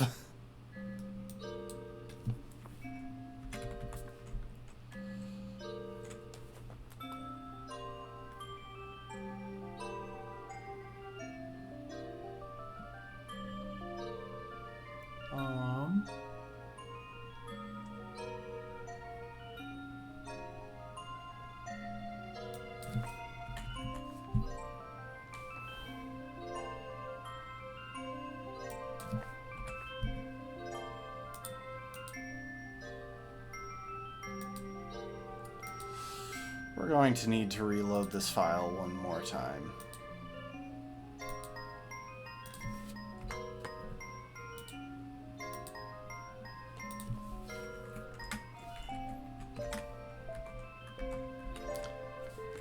I hadn't statted Phantom. I hadn't given it any EVs for the fight.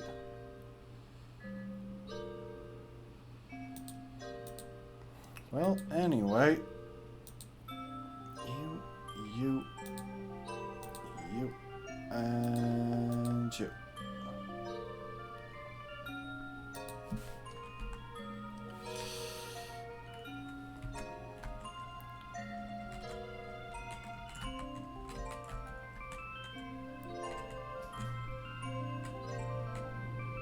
Now take an Everstone.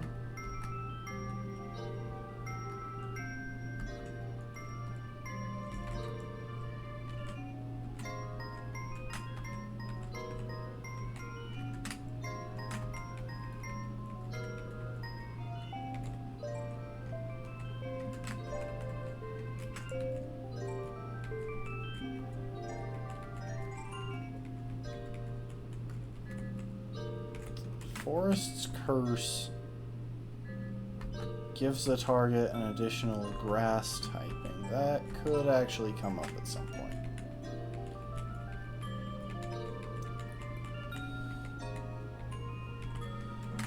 Destiny Bond.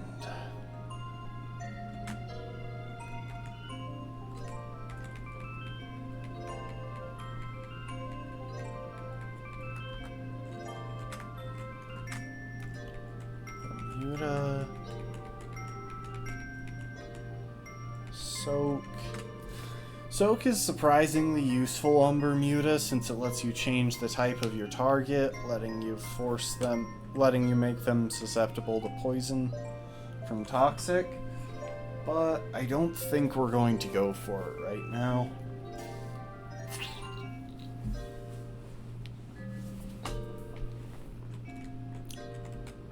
Actually, we really don't have a ton of use for counter.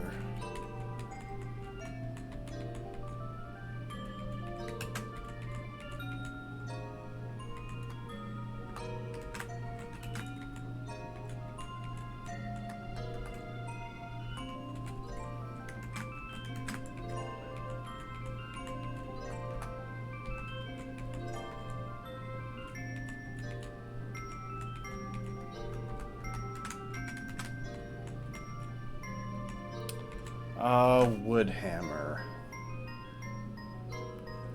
You know what, we don't have any immediate plans for setup against anything, so we'll replace Bulk Up for now. And Woodhammer is the reason I was thinking about Lounge with respect to the Trial Captain fight. One thing that we can consider is who we want to keep at lower level to deal with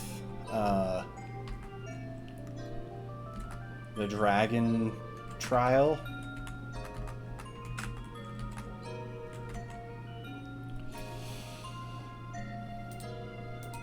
Alright, who has the Eviolite right now? It's...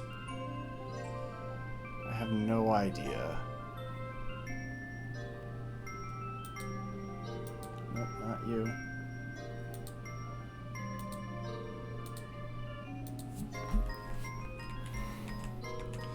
Let's see, is it in my bag? No, it's not. Oh, well, this'll be fun. Alright, where is it hiding?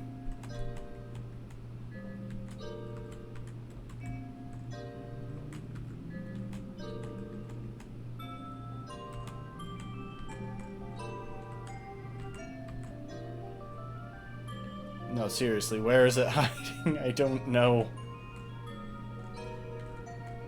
Oh. I'm sorry, Drawstring.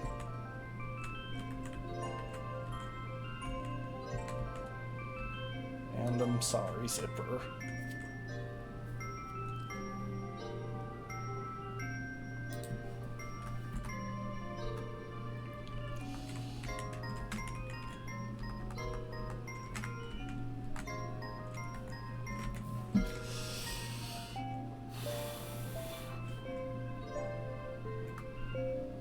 Let's talk movesets real quick.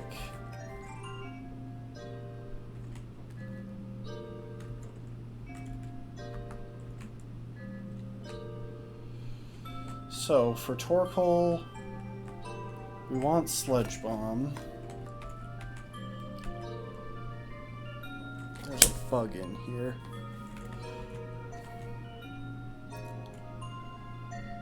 And we're going to drop Flamethrower for it. I've been consistently going for Lava Plume, just because I don't necessarily trust Torkoal to one-shot most things unboosted, and the burns from Lava Plume are helpful. Let's see, so we wanted Sludge Bomb on Torkoal, and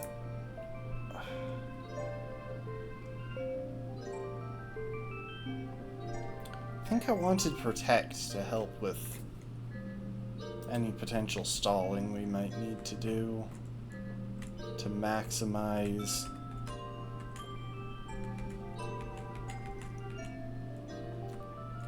stall turns. Even though we're dealing with a especially offensive team here, I'm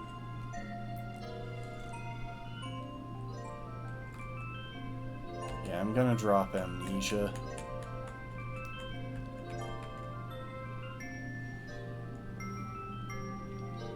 Just because if we have to choose between Amnesia and Iron Defense, I think Iron Defense is the smarter one to have on Torkoal. And no, I don't have a basis for that thought. It's kind of just what I'm thinking. We have room for Protect on Cycling.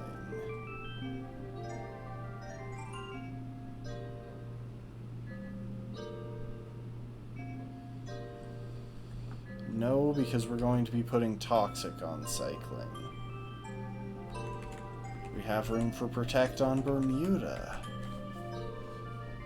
No, because we're going to be putting Toxic on Bermuda.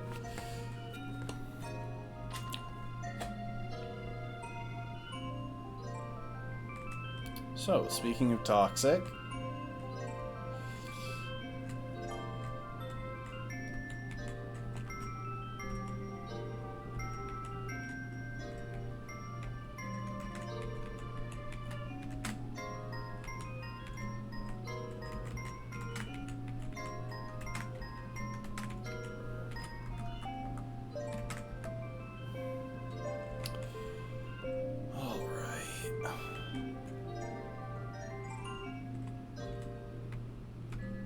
Score, what's up with you? You have your Lumberry, so that's good.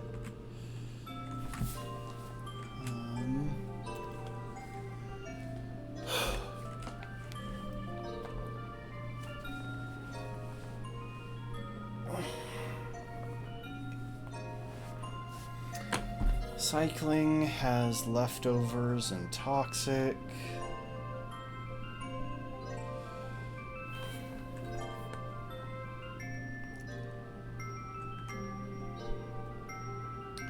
Lounge has Leftovers and Sucker Punch. You know what? We'll put Protect on Lounge just to maximize Leftovers recovery.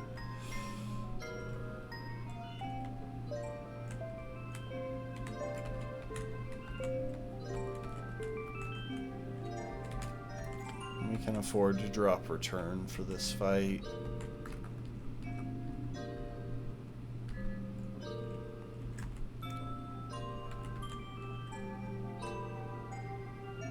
Cargo Shorts has Protect to maximize Leftover recovery, Sludge Bomb for Clefable, Lava Plume for potentially Beware and Lilligant if we have to bring it in there.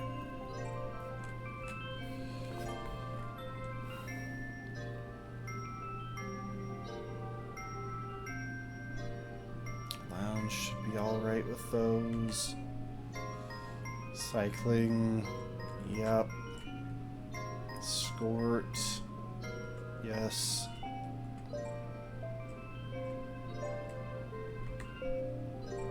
And Bermuda should be good there.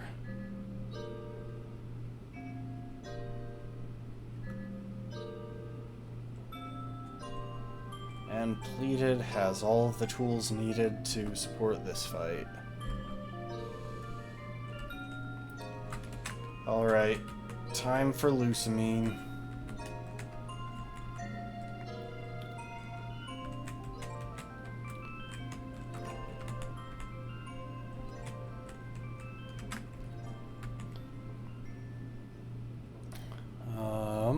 And yes, I wanted Cargo Shorts up front.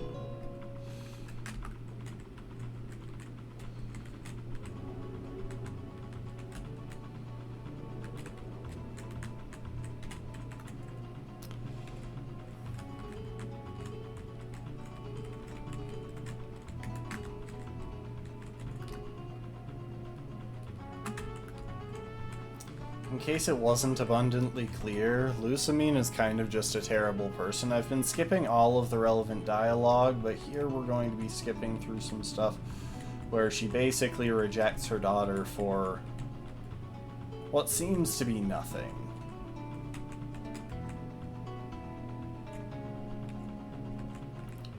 And she's got Pokemon trapped in ice.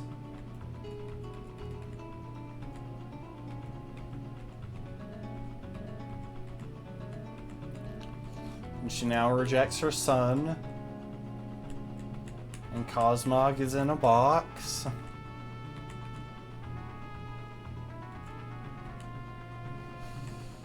And a bunch of Ultra Beasts appear. I'm pretty sure this is very cinematic, but anyway.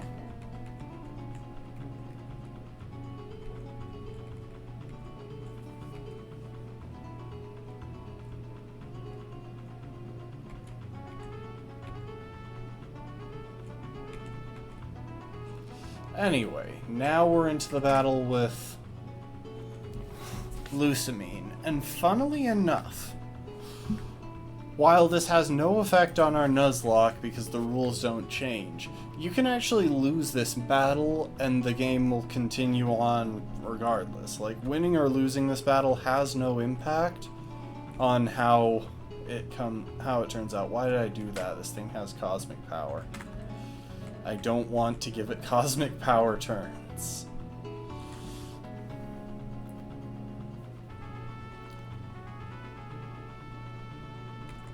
However, I am going to protect to avoid potential paralysis from that.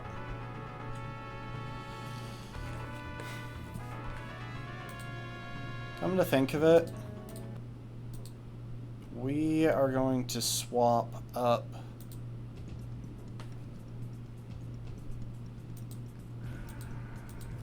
Why is she a literal villain? Because, I don't know.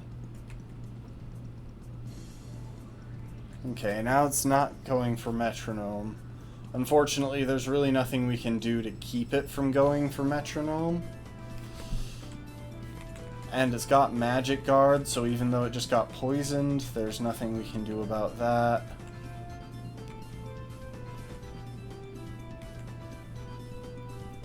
We just kind of have to hope that it doesn't get anything good from metronome, because otherwise this could turn really bad really fast.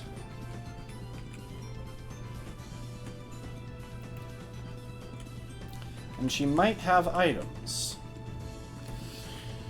Ice Punch, that's fine.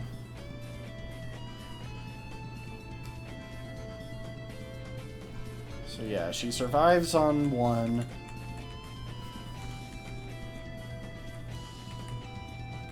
Okay, Lusamine does not have items on her Clefairy, or her Clefable. Or, she doesn't use items.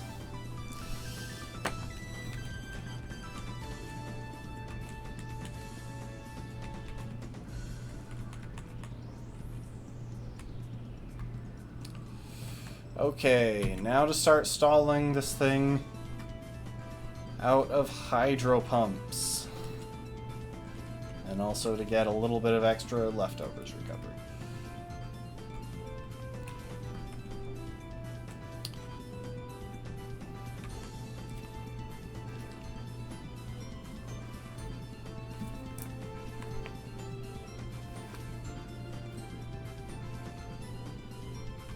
So she will probably go for Safeguard on this next turn, which means if we use Toxic, it might get eaten up by the Safeguard. But I'm going to risk it because there's not really much downside to it. Most of what we're going to be doing right here is just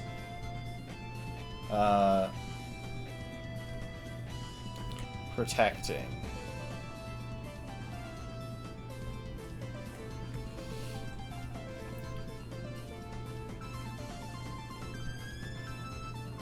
So that's 3 hydro pumps.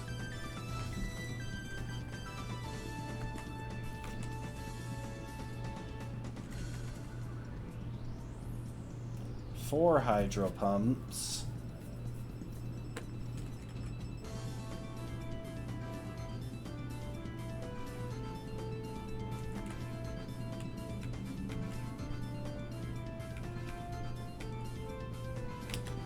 This should hopefully be 5 hydro pumps. Okay, that's 5 out of 5.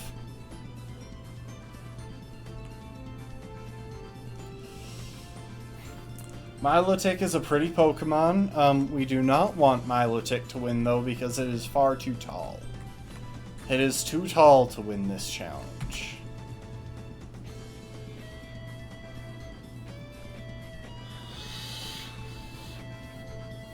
So now that we're immune to all of Milotic's moves, she's probably going to switch out her Pokemon.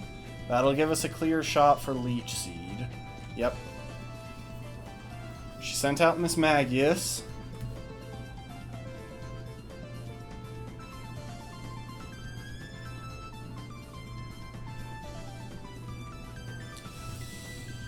Now the trouble is here she might go for Shadow Ball, which would be the most sensible option, or she might go for her fire type move. So I think the smart thing here is to pivot through Bermuda.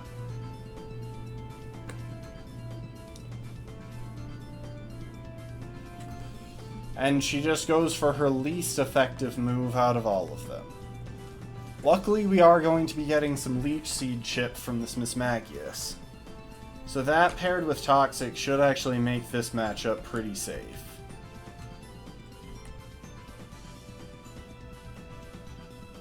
Yeah, she's just going for her random least effective options.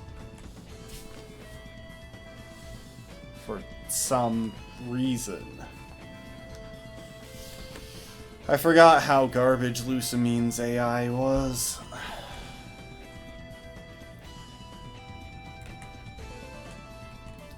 Okay, so at this point, all we want to do is click protect, or is click recover. Anything else we do could end in... well, it's just the safe option. Spamming recover until she goes down to Leech Seed plus Toxic.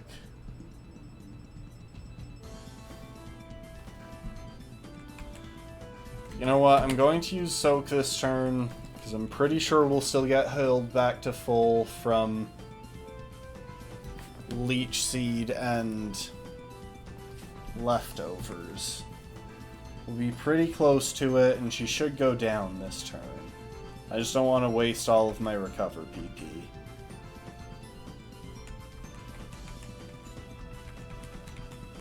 Okay, we're close to full. Lilligant is in.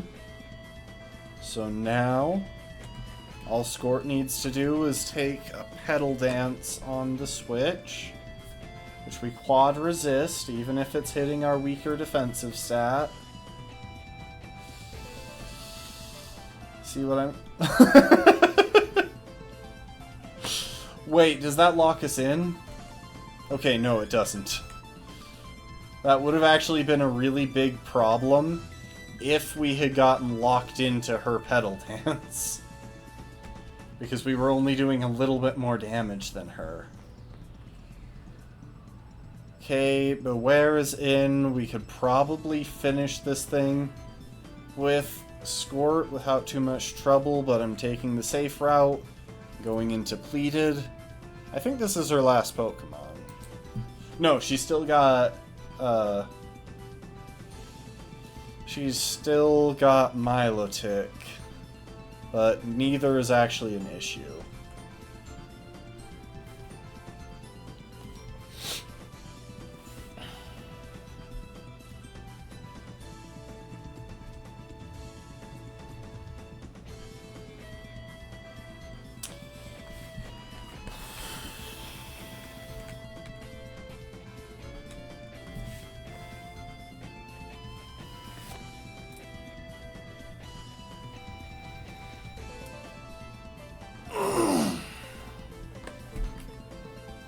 Okay, now this is going to take a while, so we're going to speed it up with...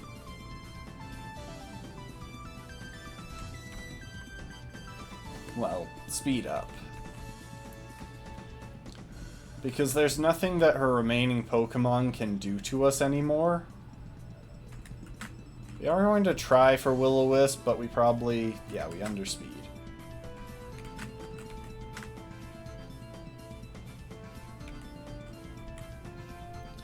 Now we just spam Forest Curse. It doesn't actually matter what we spam, but we just need to get through the rest of this match. And I'm still kicking myself over losing Zipper because that's... there are so many fights Zipper was set to help with. So yeah, anyway, she and Guzma peace out to another dimension.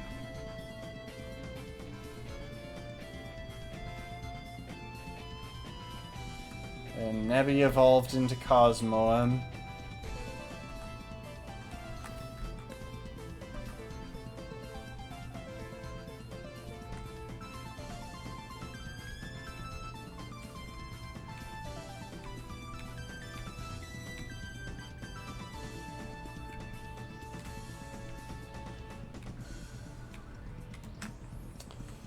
Alright, well, I'm fairly certain... Oh, we can't go back there and let out the Pokemon that were in ice or whatever.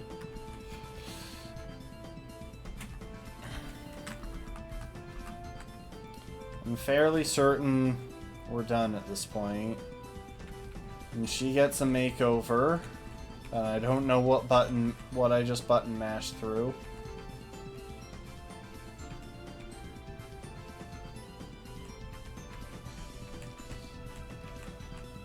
And we got the Master Ball from Gladion.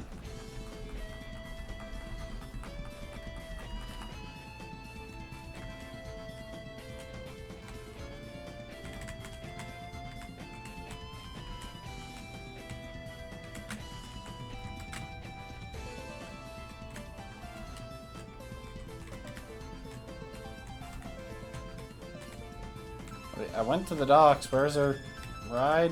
Is it over here? Ah, there we go.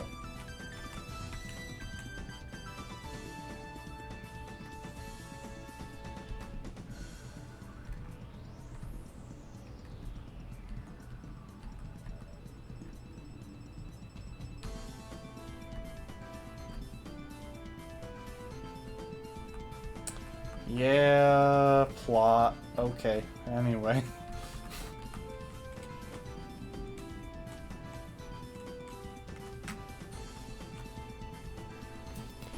Alright, now we're going to take a moment because I want to make sure that I'm not forgetting anything.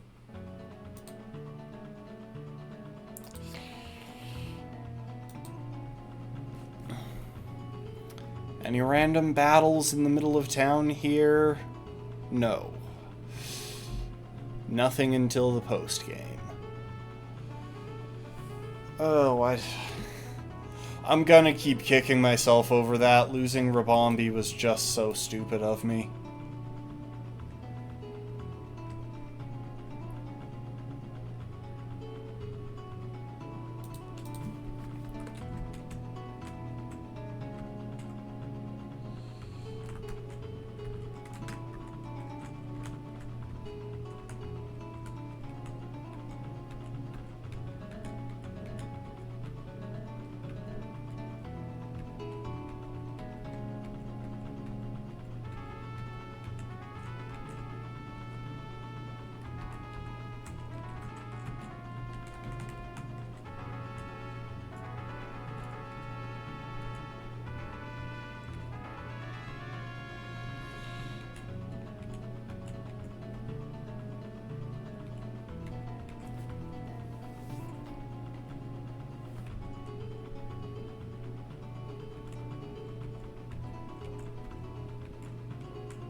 So I recall there's something around here that we can pick up, some item.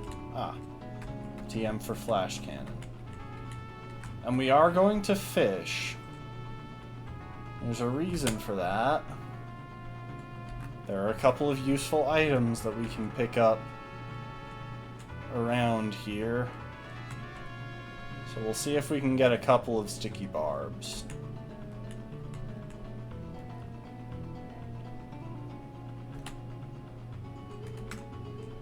No, I don't actually want to battle, I just want items.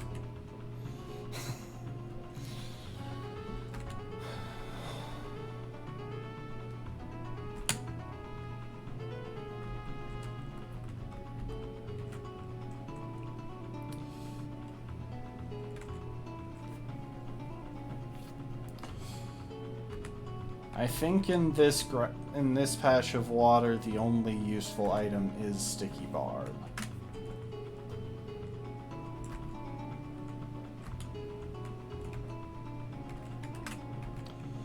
mean to do that while it was on speed up. I could have missed it.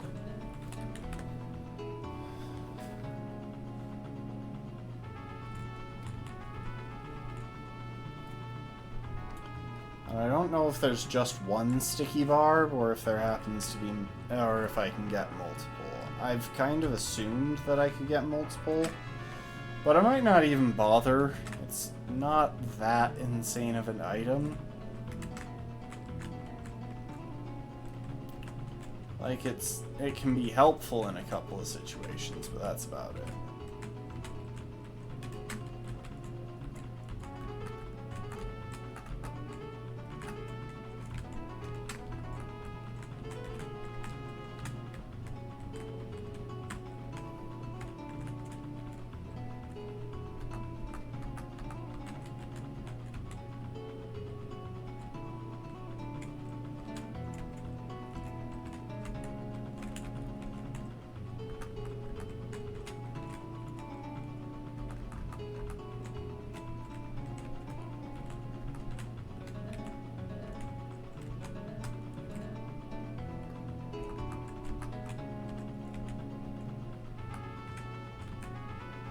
On the TM shop. This is actually very useful.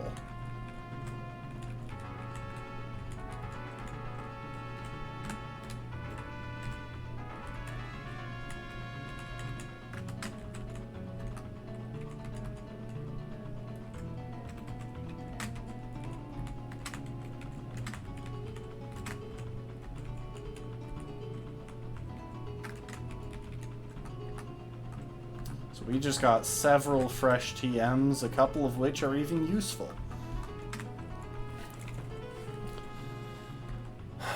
Alright, let's look ahead, because while we don't have any battles on the island here, I don't think we have any other items that we really need to pick up other than a couple of bottle caps, which could be really helpful.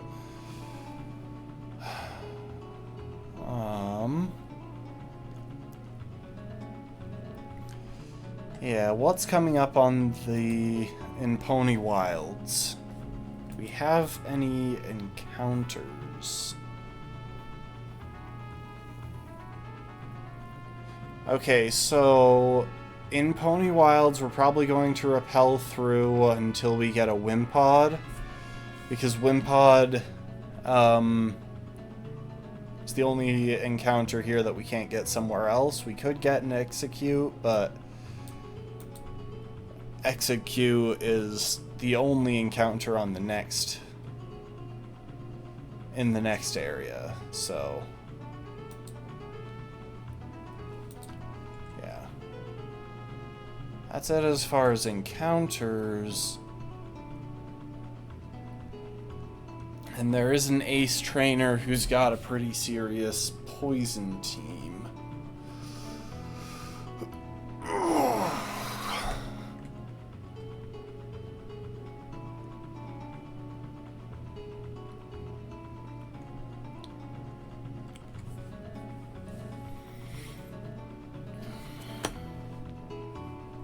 We might have a decent enough matchup into her team, though.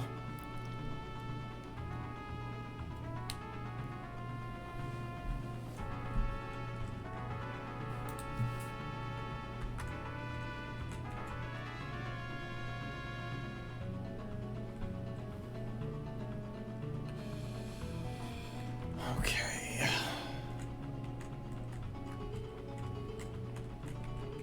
Let's continue the strategy of always having something on the team that we can sack.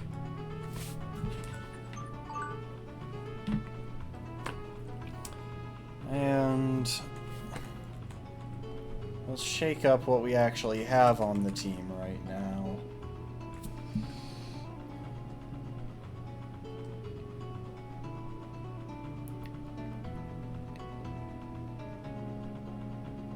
Or should we?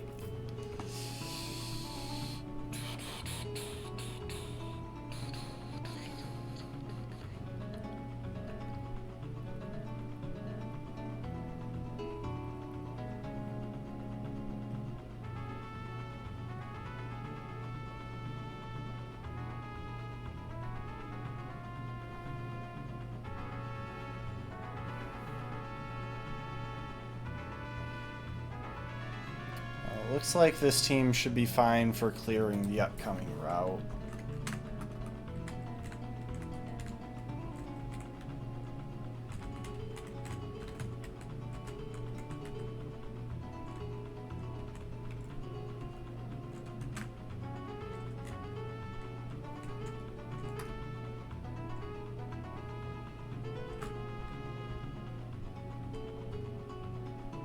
So it looks like off to the east is where we're headed based on the map.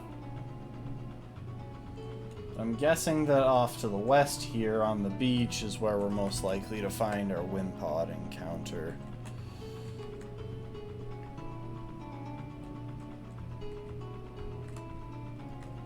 And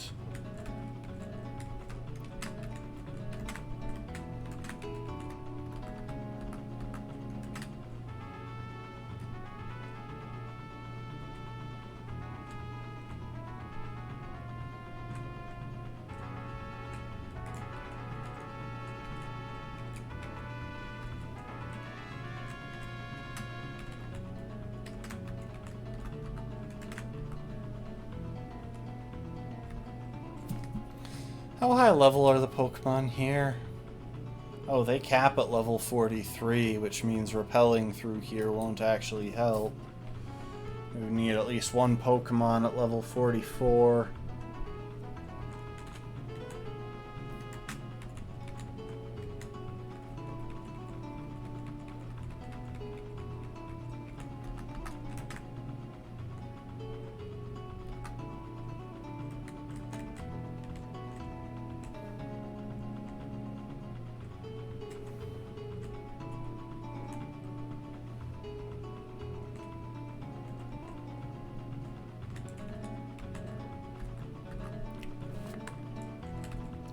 Right.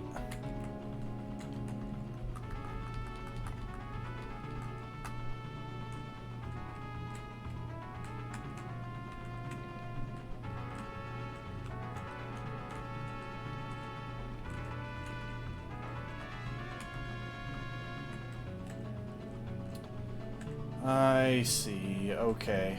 Hold up. We gotta fly back to the Pokemon Center to restart that.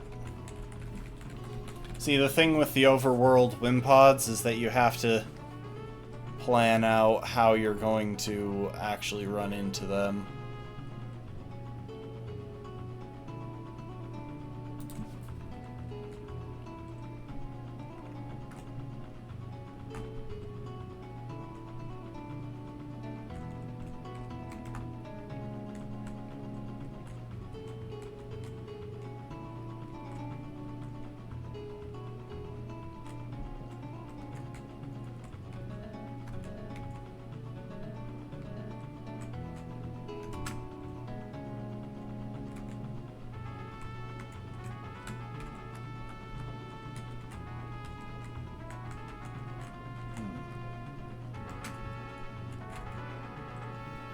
Is there a time-based thing involved?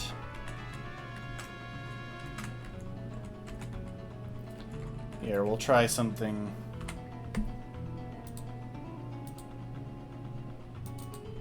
Meant to hit restart instead of stop, but it kind of accomplishes the same thing.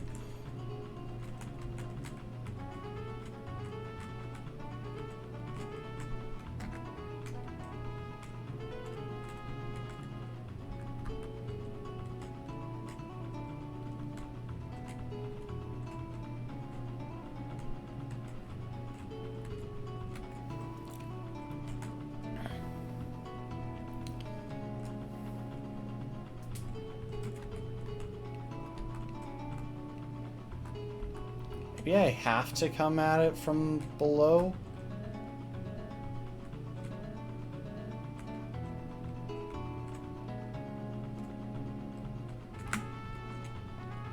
There we go.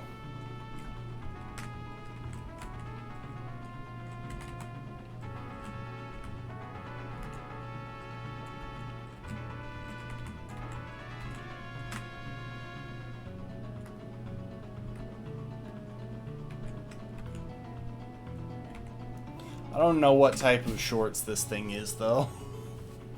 I really don't. I'm very seriously running out of types of shorts.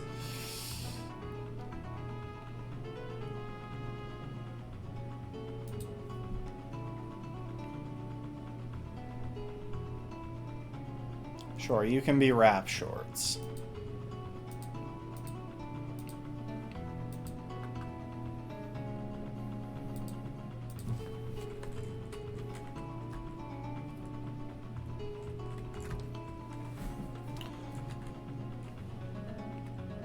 Yeah, that's all it gets. It doesn't get any other moves until it evolves, and we can't evolve it because it gets way too tall. Oh, hang on. I forgot. They drop items after you beat or catch them.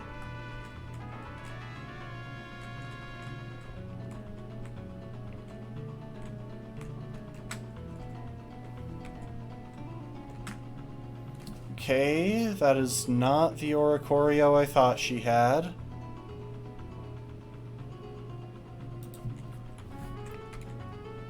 Shouldn't actually be an issue. We've got a pretty decent matchup into her Oricorio.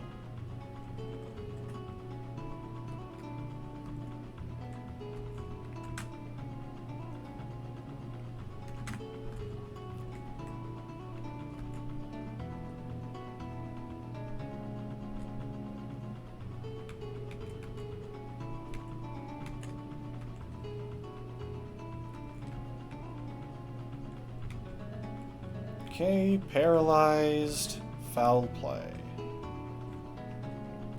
Probably won't be a one-shot, but it is super effective, so it should be a two-shot, and we got lucky with paralysis.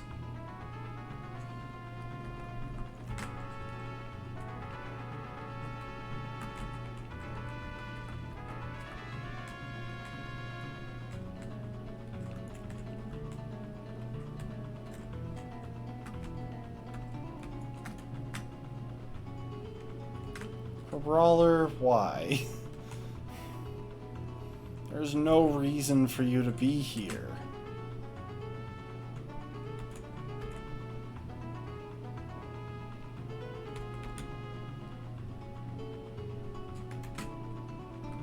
There we go, and now we're getting useful berries. So, real quick, I want to show y'all something.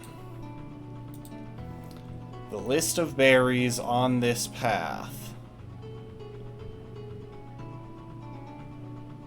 So, this bunch, hold up, I highlighted more than I needed to. This bunch is from this tree, which means we get the berry that boosts speed when we get low health, the berry that lets us take super effective fighting hits better. Chillin', Colbur, most of these are type resist berries, a couple of these are what are called pinch berries, which boost stats when we're in a pinch, meaning at 1/4 HP or below.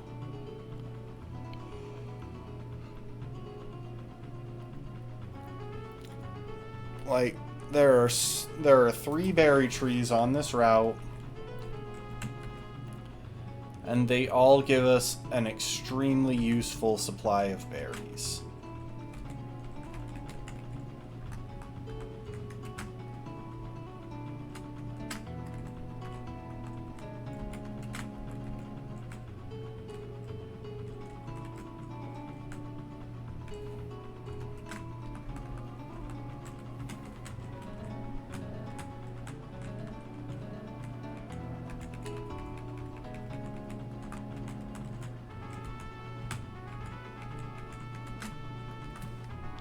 I'm just double checking real quick. Oh, I forgot.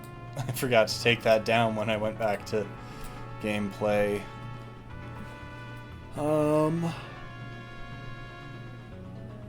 Yeah, the only other useful item here is from a dancer who can give us a focus sash, but we would have to beat a team of all 4 Oricorios, all of whom are carrying focus sashes. It would just be incredibly annoying.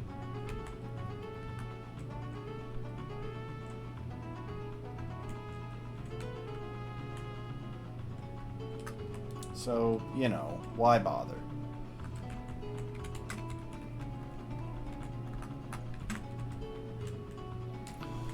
So, after this stream wraps up, we'll be putting all of those berries... I'll be putting all of those berries into the inventory.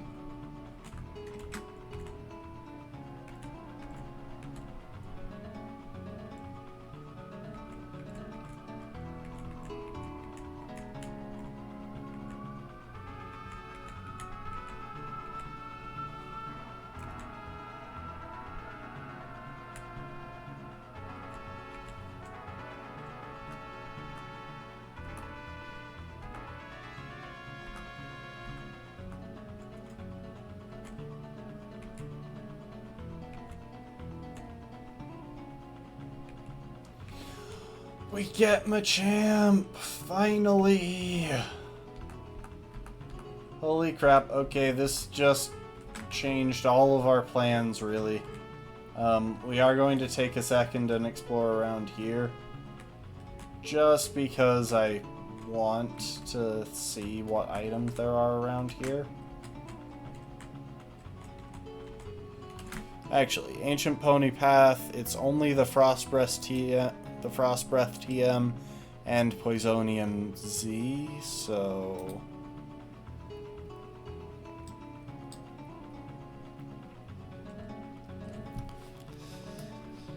Okay, so for the TM we'd have to enter from a later area, because we have to loop back to here. Poisonium Z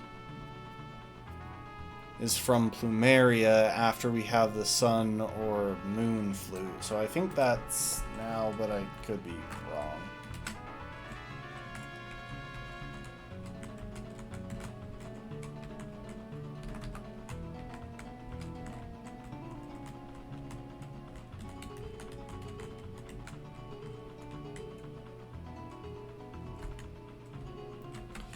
And we don't really have to worry too much about what we encounter here, because the only thing that really matters for encounters in this area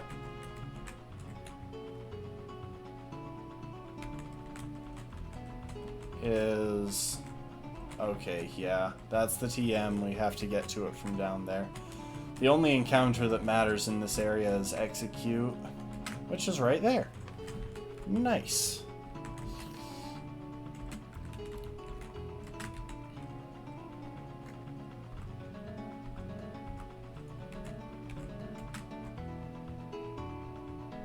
And what type of short... What the crud are these shorts gonna be?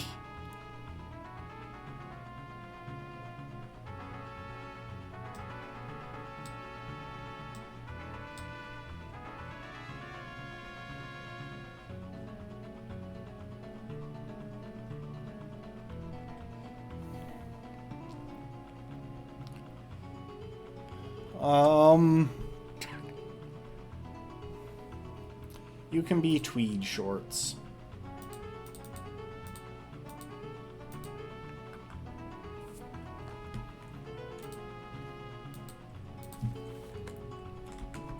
Guaranteed chlorophyll is the ability, so it could come up at some point. We would have to sack something to get Sun up in order to give it a speed boost to do anything, but...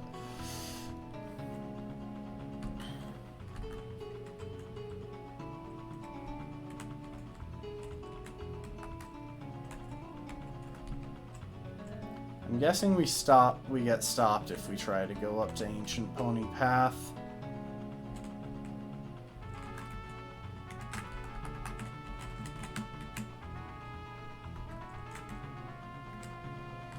I love how they don't have an Island Kahuna, and they tell me if I want to get past there, I need permission from the Island Kahuna. Like, this is a scam. Such a scam. Anyway, we don't care about any of that, because now it's time for us to back up and get a couple of items that I have been waiting on practically the entire game.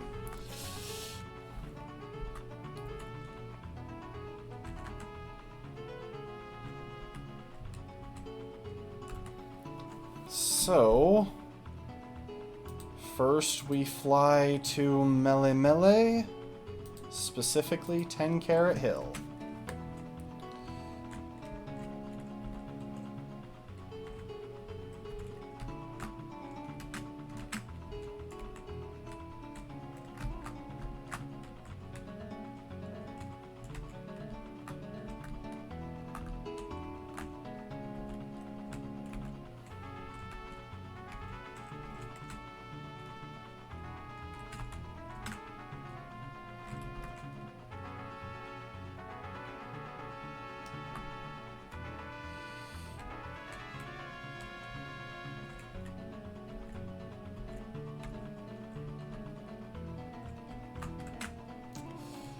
Because now that we can get past here, we can get Flyinium Z. Okay, that's one of our Machamp items down.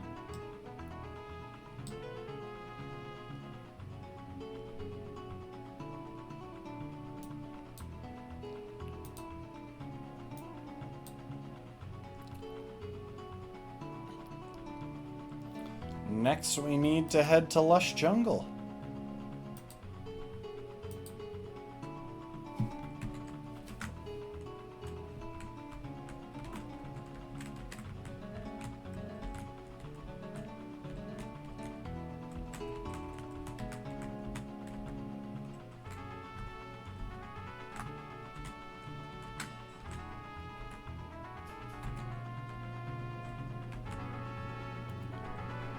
Which gives us access to this cave. I actually want to double check what all is in this cave.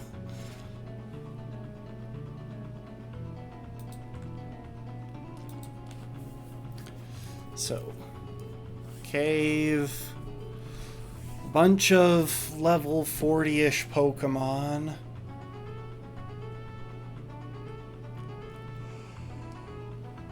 And that's it, but the main thing is that we can get access to the next area.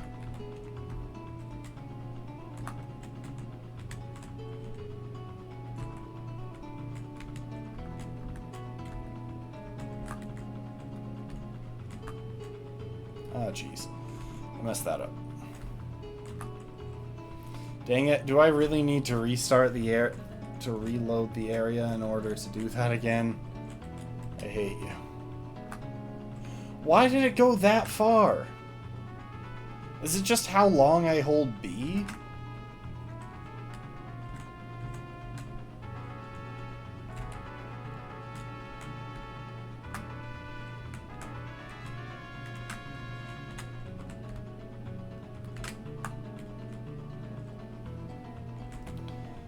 And now we pop out here where we can finally pick up the TM for Energy Ball. And I think that's all of the Machamp items. It felt like there were a lot, but in hindsight, I really don't think there were. Oh, wait! No, there is another. Charizard, take us to... No, not here. Koni. Except we'll immediately leave Koni and step back into the caves.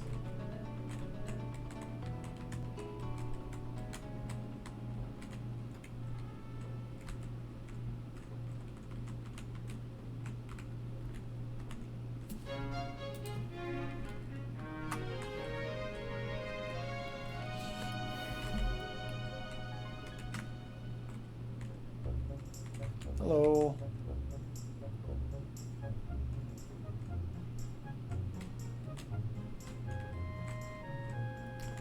And right up here next to the lighthouse, we get the TM for Will-O-Wisp.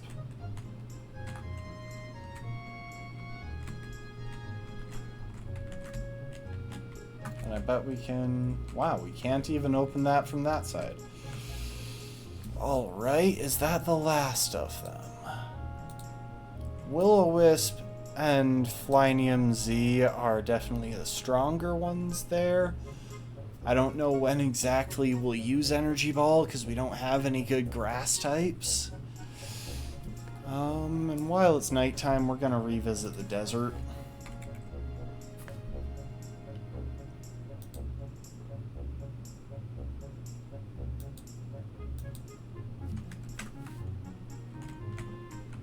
Not for anything Machamp related, it's just in the desert we can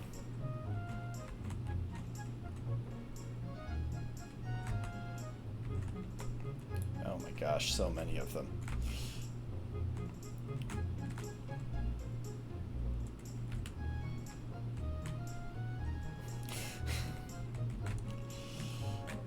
It's okay, there are no trainers to worry about here, so concern drops significantly. I think it's left here. And then up.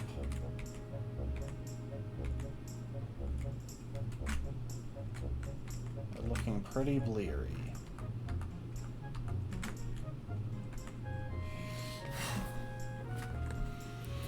All right. You got the safety goggles, so if any weather-based strats come up, we have a way to deal with them now. They protect us from a couple other things as well.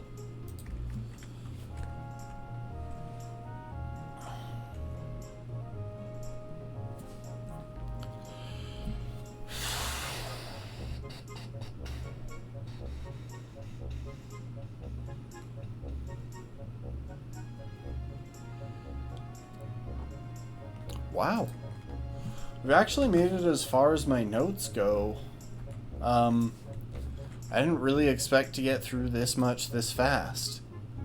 Fair enough, had I gone about things a little bit more safely and not gotten team members killed, I probably wouldn't have gotten this far this fast.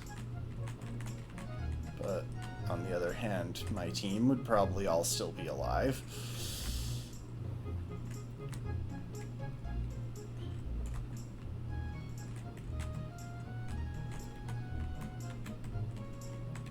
The thing is, we definitely need to be careful here.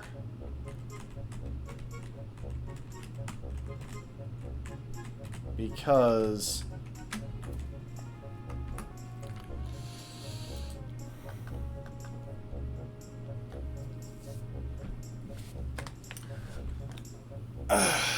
at just about any random time, we could wind up in a battle with the trial captain. Now I think we'll have the island Kahuna. I think we'll have the opportunity to refuse to start the battle. But even then... Okay, so there's an exit into Pony Grove. Are there any legal encounters there? I don't think there are.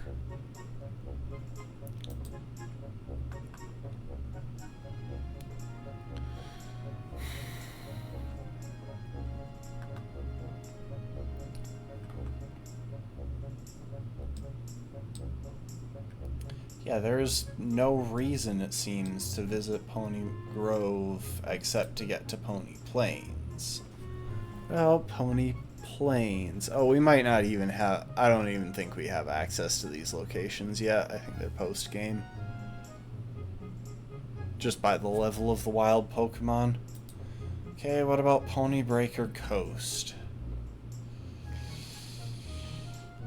We already have Wimpod, so no encounters. Could be a couple of tricky battles, since there is a trainer with a bunch of Kanto form Pokemon.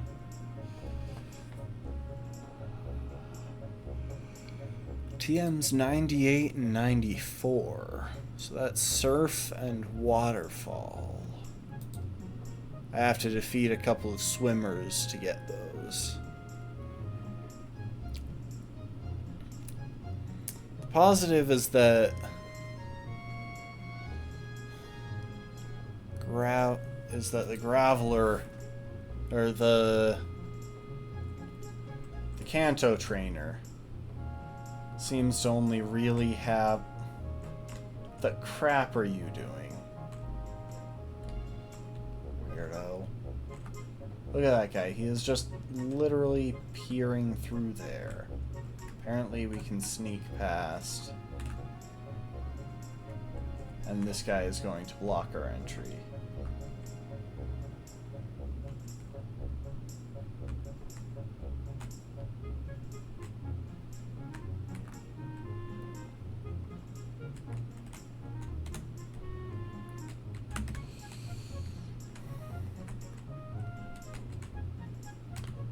That's the girl with the Kanto team.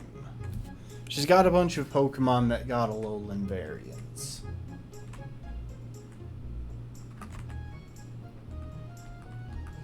And we got the TM for Frost Breath. I don't even know if any of our team members can learn Frost Breath.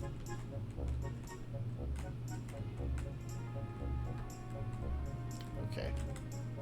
We got through there. Can we interact with this at all? Just seems like a geyser. We can't surf yet. Those are the ruins.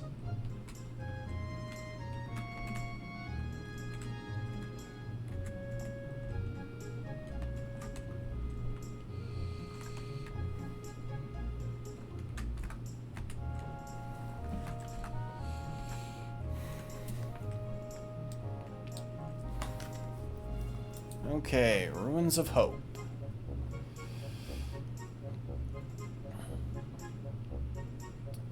No battles in here.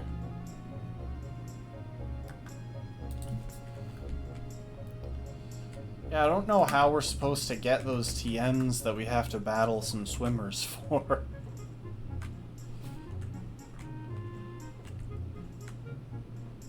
There's nothing to battle here until the post-game.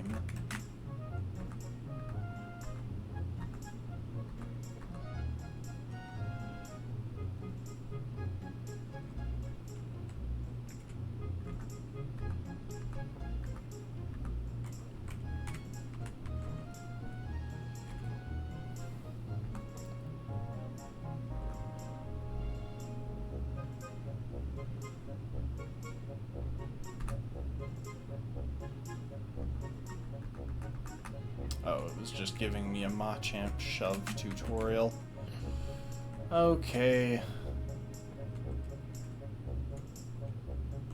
That's pretty straightforward.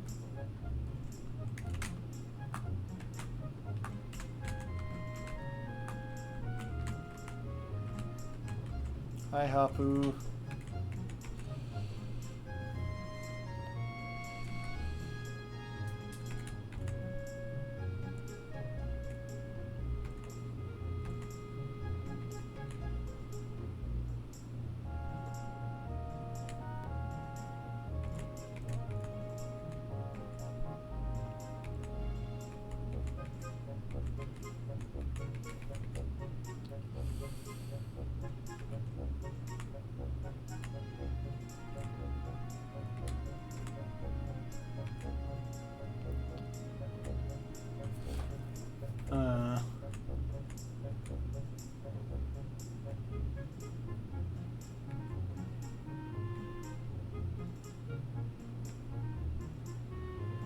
The other's on Executor Island.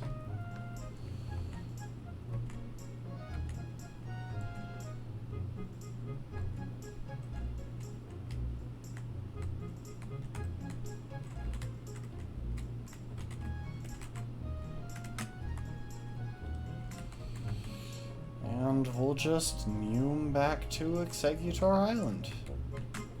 Or, well, back to the village.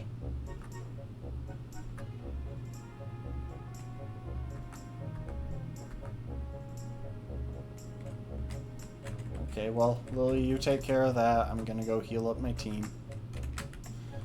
For no reason, I think they were all at full health.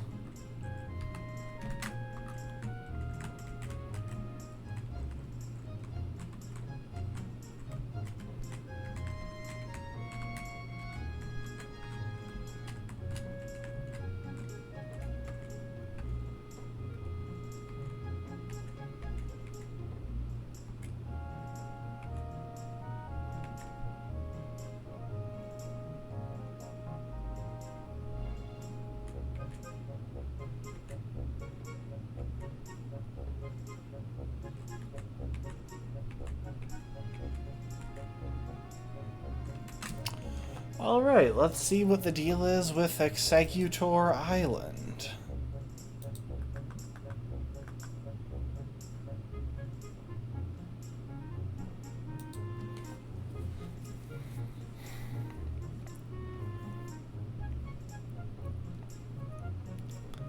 No encounters because Slagoo is too tall.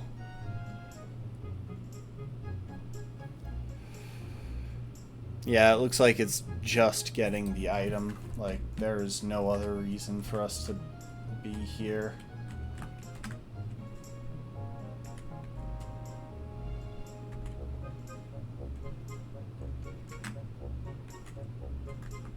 Can I run?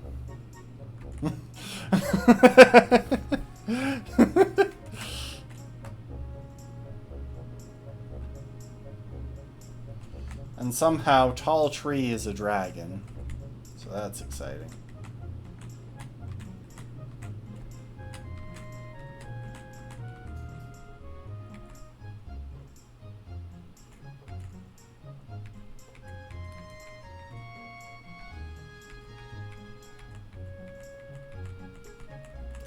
We're getting a bunch of backstory that I'm not reading. I think I just said that my main goal was to fill my Pokédex, which is a lie.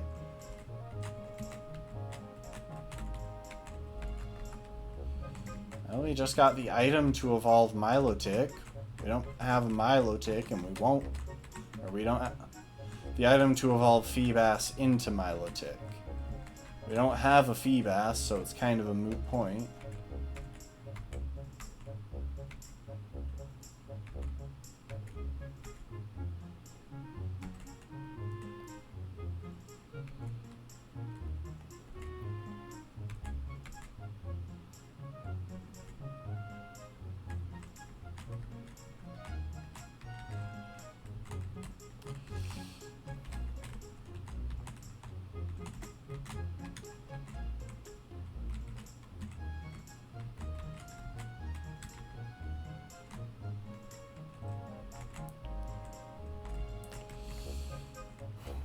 Might wrap up a little bit early here.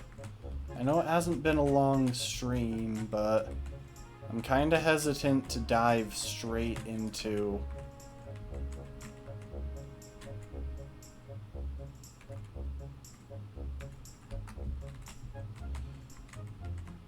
the next stage. Oh my. So this is the Team Skull fight that I saw on the Cerebi page. Let's see here. Ancient Pony Path.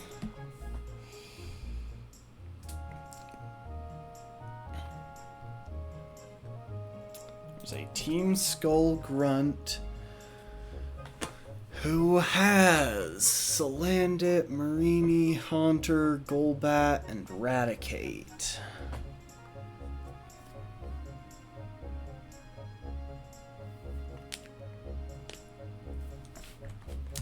Alright, I am going to make this nice and simple here.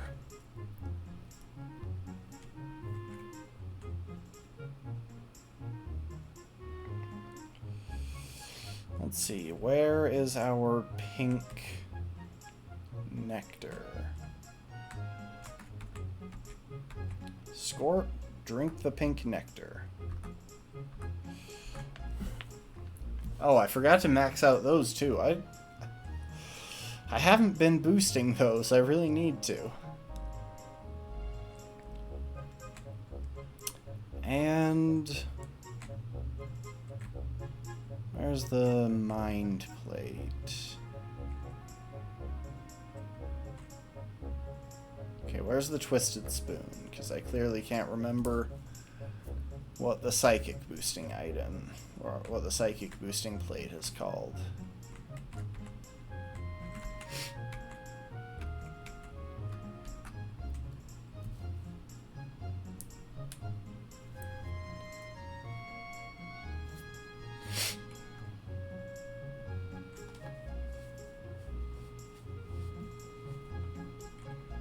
Oh, you know, I just realized something. Give me a second, Lily, I'll be back.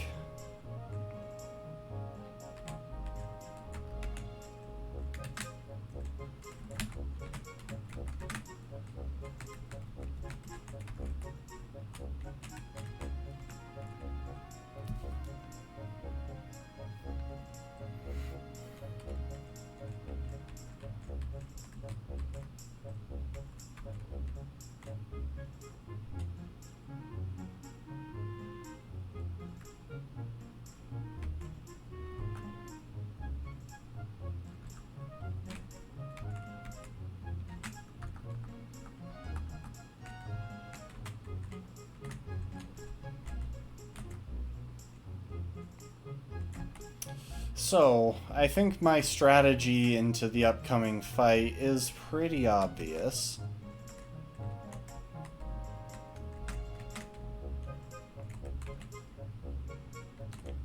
I'm kind of tempted to deal with that guy, just to not have him in the way. Anyway, my opponent has a team of 6 Poison-type Pokemon.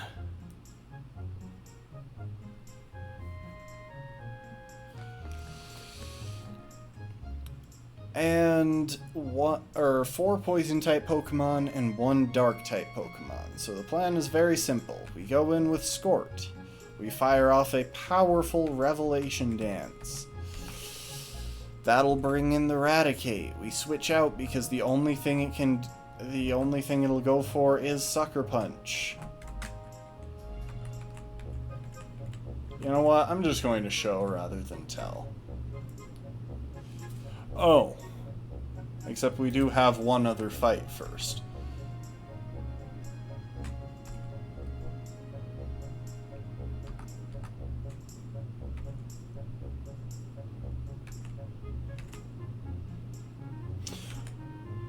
Oh, for a second there I thought it was going to be a 5-on-1 matchup and I was going to freak out. Anyway, Revelation Dance for the one-shot. Oh, he sent out Haunter next. We are going to switch it up here because while I think we outspeed and one-shot the Haunter, I don't really want to find out, so...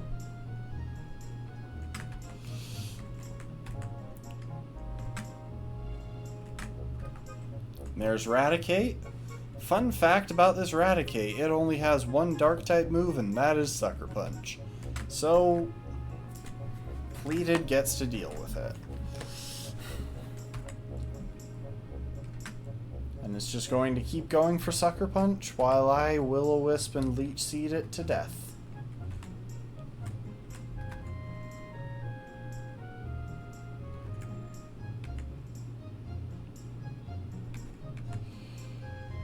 I think it might be out of Sucker Punches, so he might switch here.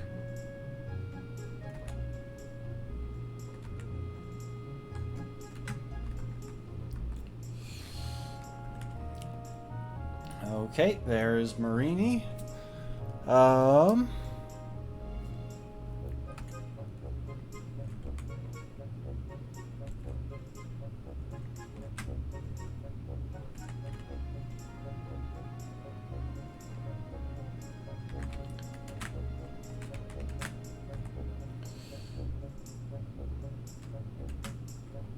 So now that I'm in here, it won't go for Poison Jab. Which means I am safe to switch in Scort.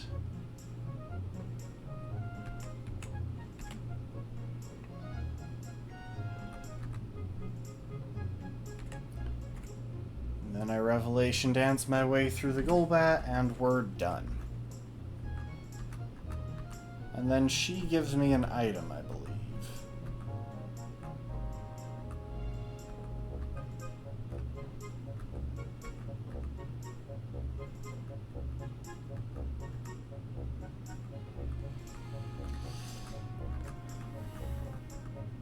Oh, and we get Poisonium Z. Nice.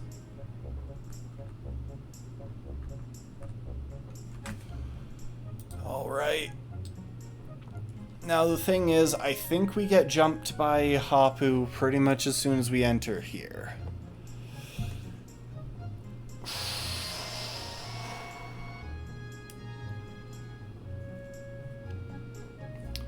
You know what? We won't call it a day there. But we won't go into the Hapu fight yet. Just going to take a minute, do some planning for the next thing, and then we'll call it a day.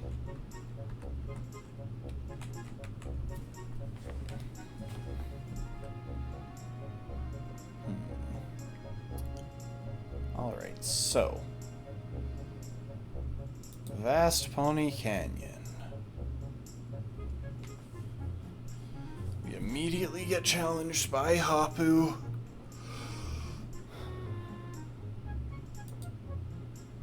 Yeah, Escort is quite helpful. It's probably our best offensive Pokemon here, and we do need to take a lot of care to not let it get injured before the Elite... Like, to not let it... We can't risk Scort before the Elite Four, because Scort is going to massively increase our type coverage in some very important ways. Anyway, Hapu.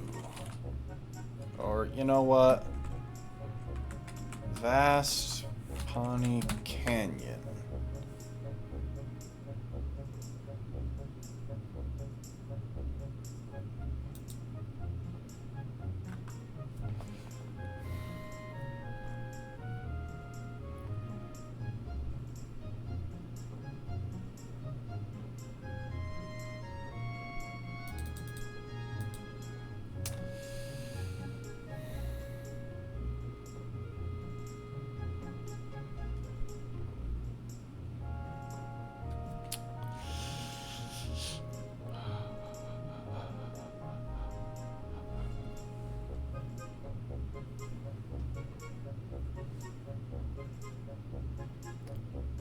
Okay, I'm going to take a second real quick. Sorry, I'm just skimming through this. So, we've got two things in the area up ahead. And the first, weirdly enough, will be the Grand Trial. We have to take on Hapu, who has a tricky team for us to deal with. I think our best bet will be to go with a type that a type that resists Heavy Slam to cut down on Hapu's counterplay for us. For Scort, or yeah, Scort.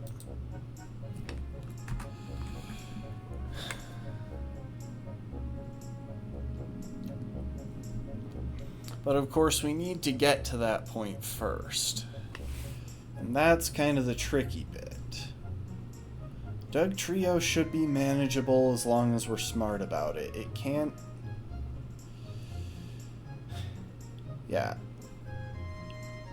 If we go with either a fire or electric type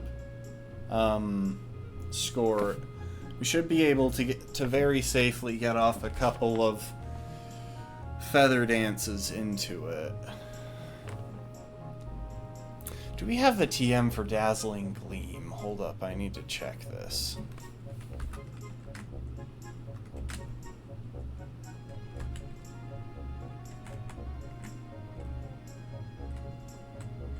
No, we don't. Sorry, we have to kind of double plan here, because we need to get through Hapu, and we need to clear the Grand Trial, or the trial afterwards. So we need to make sure that we allocate our team correctly, so when we take on Hapu, we're not over-leveling anyone that we need for the Totem Pokemon after, because the Totem Pokemon is a very serious challenge. We can clear the trial Pokemon no problem. I think... Yeah, they literally can't touch ghost types, for one thing.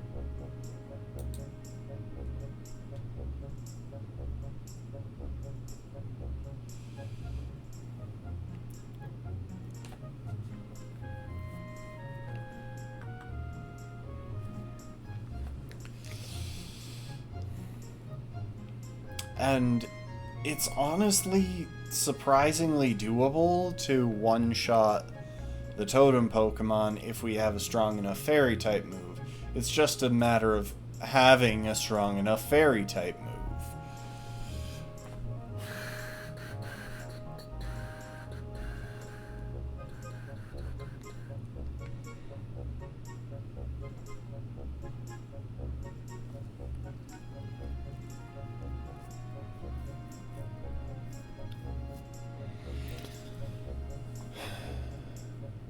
Luckily, the ally Pokemon are really low level for some reason, which should make things a good bit easier, but even then, the main trick is just finding a good way to one-shot the Totem Pokémon before it calls anyone. Let me run through real quick what our options for strong fairy type moves are. So if we open up the PC, right now we have Draining Kiss on Cycling Shorts. And I think that's it. I don't think we have any other strong fairy type moves. My plan was to use a Pokemon that easily and safely one-shots it, but that's not an option anymore because I'm dumb.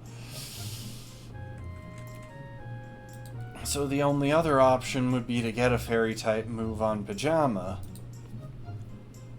Somehow we've gone from having half of our Pokemon be fairy types to only having one Pokemon with a fairy stab, which is...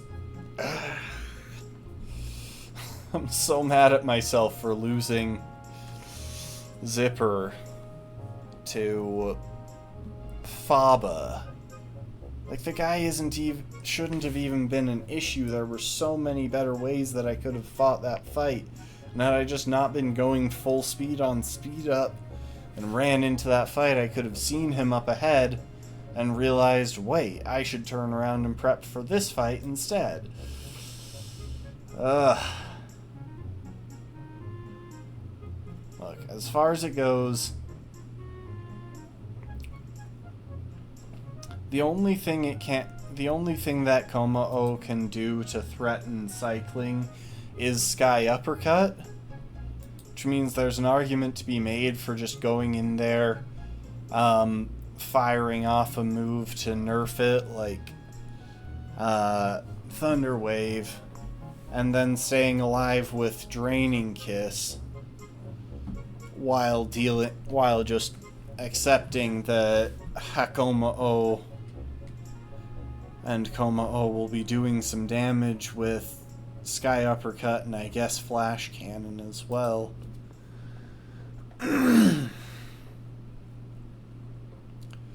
Alright. Oh, I did not mean to close that tab. I meant to look at it. It looks like the TM for Dazzling Gleam is somewhere in the canyon, which means it's likely that it's somewhere prior to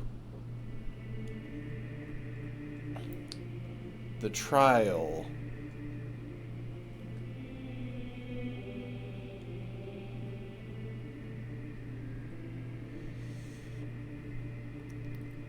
Okay, so that's given by Mina. Let's see who Mina is.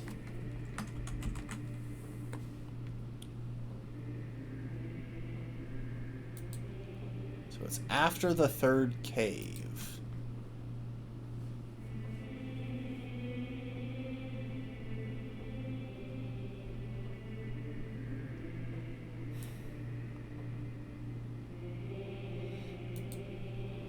That's post-game stuff.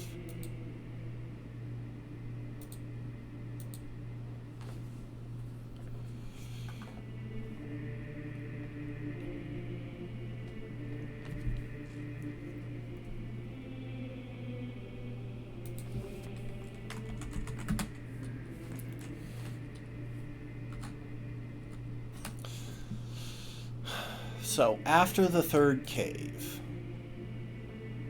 So I think these things are listed linearly.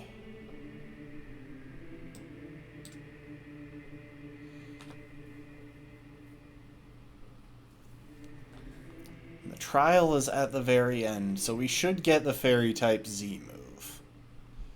And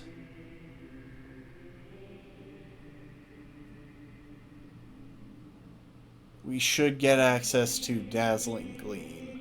So if that's the case, then I think we can stat Pajama to just one-shot it, which will be helpful.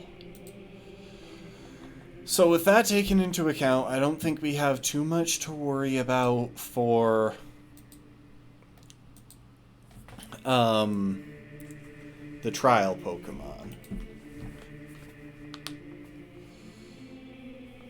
As long as we stat Pajama to survive one hit from Flash Cannon and one shot the Totem Pokemon, or as long as we stat it to outspeed and one shot, both of which can be figured out with a quick calc. Worst case scenario, we have to paralyze the Totem Pokemon first. And then sack something to get Pajama in safely. Like, that's absolute worst case scenario. So, oh, I just realized that I haven't been showing the other screen. So, what this means, these two Pokemon,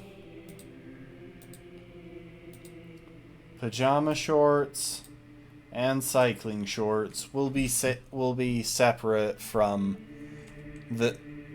We're going to set those aside for now so that they can deal with the trial.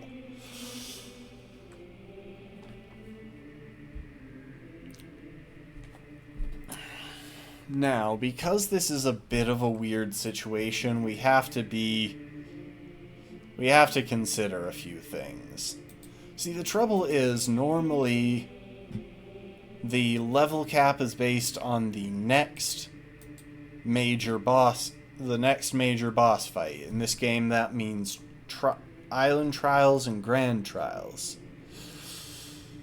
However, the next Grand Trial would set that to level 48, but after that is the next Island Trial.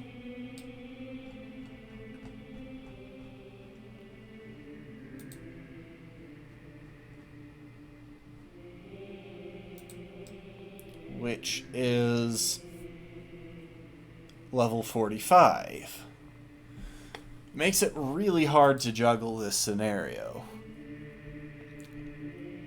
What I am going to say, and I'm making a bit of a judgment call here, is that we can level up for Hapu's level cap. However, those Pokemon will then need to go into storage until we've cleared the Island Trial. So basically, we can put together a team for Hapu, but then we have to deal with everything that follows immediately after with the rest of our other Pokemon. And that does get a little bit tricky because we've got some of these trainers along the path that I'm guessing at least some of these are required. And, like, we want our water type. I'm guessing at least some of these are required, and, like, we want swim shorts for dealing with Veteran Harry. Though I suppose that we could use scalloped shorts instead. Oh, hiccups. Great.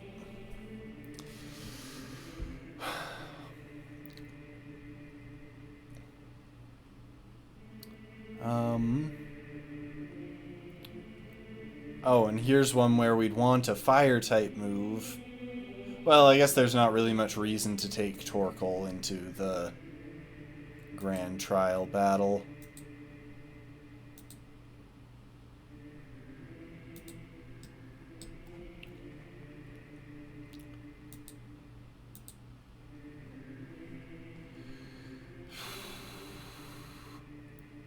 Okay, so we can deal with those fire types. Okay, fire types dealt with Scalloped. Torkoal can deal with all... Cargo Shorts can deal with all of these.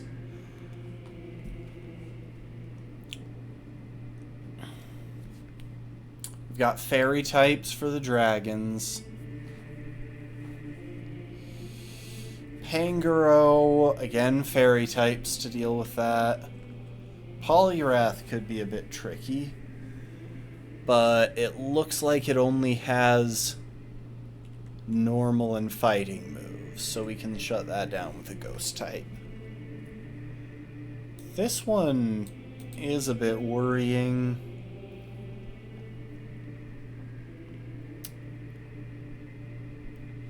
That Absol could be trouble. Like, our fairy types are the best matchup into it by a good margin, but I still don't really want to have to face it if I can avoid it. Same with the Lapras.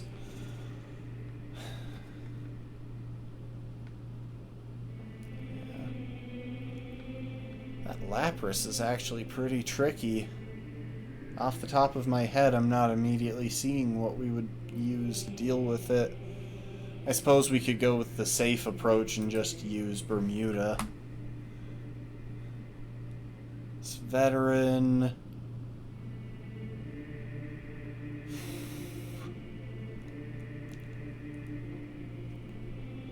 Should be manageable.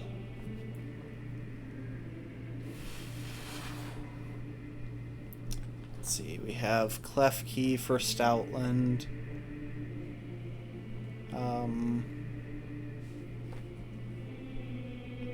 We could deal with their Klefki with Bermuda or Torkoal. And Sarina is an easy matchup for Torkoal. I kind of have to plan this assuming that we have to take on all of these. I need to make sure that we have the resources for any battle. Oh, this is tricky. Okay, then we have veteran Eric.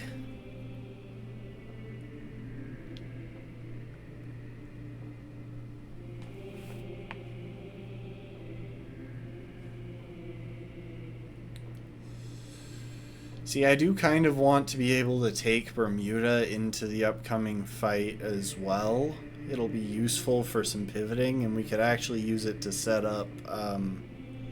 well, we could actually use it to nerf the opponent a little bit, especially with Soak, to take away their stab moves.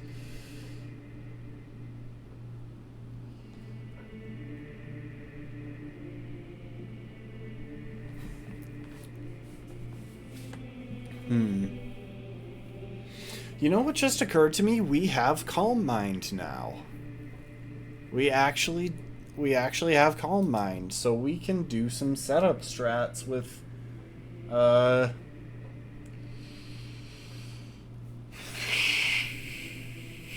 whatchamacallit, with Scores.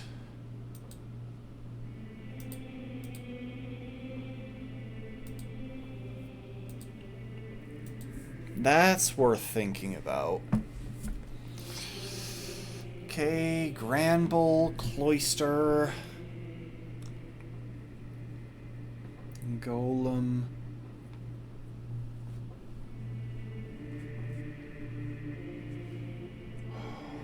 That is a terrifying team.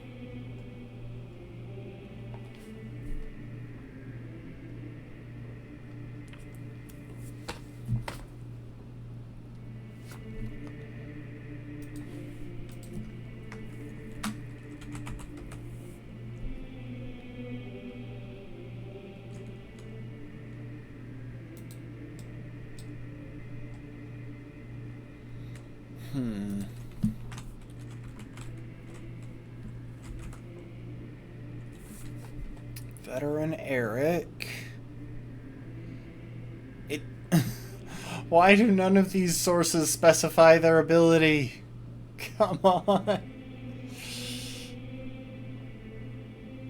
In fact, that one doesn't specify anything about him. It just says that he has those Pokemon with those IVs. It doesn't even give their moves. This gives more information for once. Now the positive is that Gengar is still pretty much free for Komala if we have Komala available.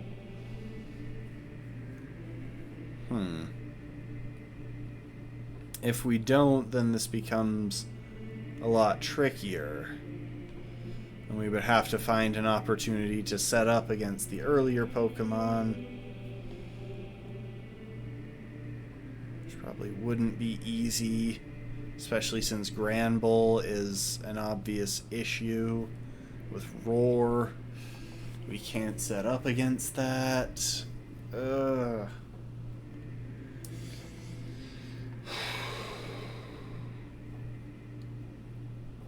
Is Bermuda literally our best play into everything here except Golem? Because I think it might be.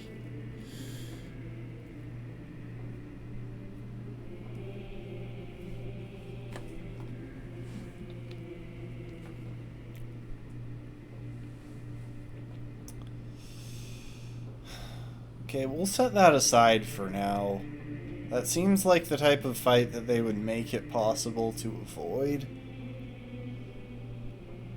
At least that's what I'm telling myself. Those guys should be manageable. Rampardos is frightening, but we can handle Archeops in a way that allows us to set up on it if we need to. And Rampardos doesn't have Head Smash.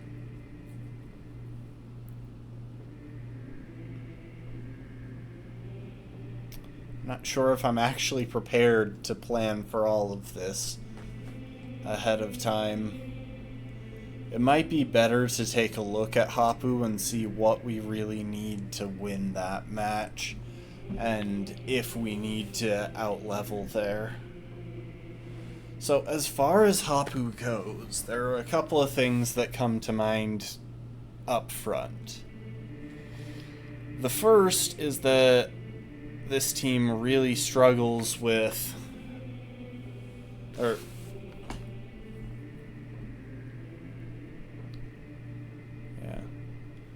first is that this team does struggle against flying types. However, they have coverage that does allow them to do some dangerous stuff. Dragon Breath can paralyze, Muddy Water can drop accuracy, and would hit pretty hard. Iron Head, again, hits pretty hard, as does Sucker Punch, but that's easy enough to deal with. And Heavy Slam would probably wreck our little bird there, even if we're properly set up.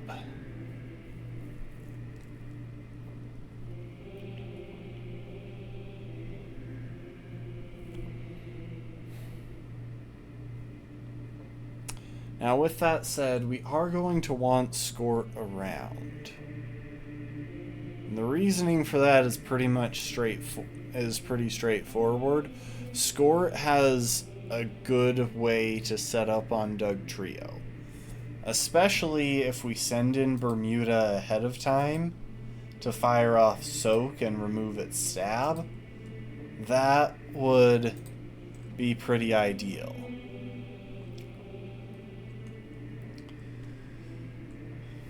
Because once that Dugtrio becomes a water type, we could do some setup with Calm Mind. We could use Feather Dance and Calm Mind to help get set up against it.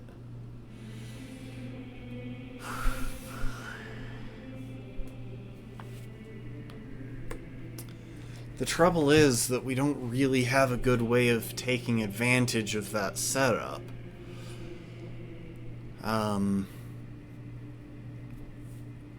Because the types that do well setting up on Dugtrio are Fire and Electric, because they resist Iron Head. And if we wanted Calm Mind, we would have to drop Air Slash if we want to keep Feather Dance. And Feather Dance would be how we led the setup, because it would lock that thing in for... well, it would cut down on that thing's damage overall with Iron Head. And those types do either absolutely nothing into the rest of the Pokemon, or they're heavily resisted, which makes that seem less appealing.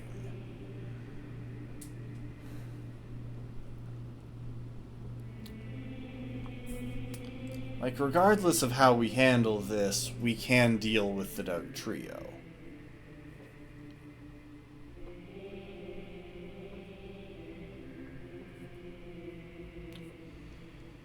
And I think we can handle the Gastrodon safely using Bermuda. But again, that's bringing in more Bermuda than I'd particularly like. Flygon has ground and dragon moves. If we had a fairy flying type, we could become immune to everything it's carrying.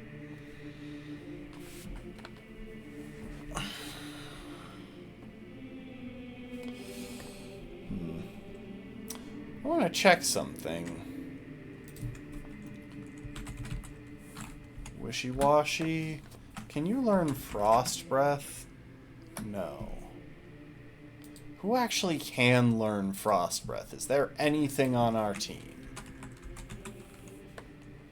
Because we got that TM right now, but I don't know if there's a single Pokemon... There's Vulpix. Vulpix can learn Frost Breath.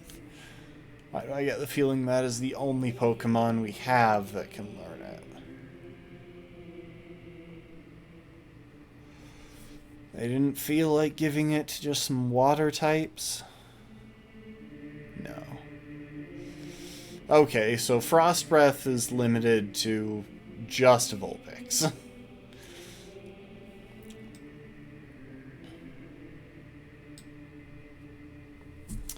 So that Flygon becomes a bit problematic.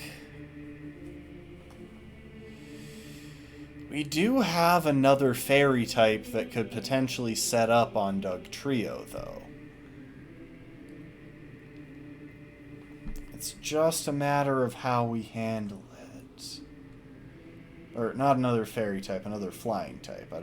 I think I might have said fairy type. So we have Cutoff here.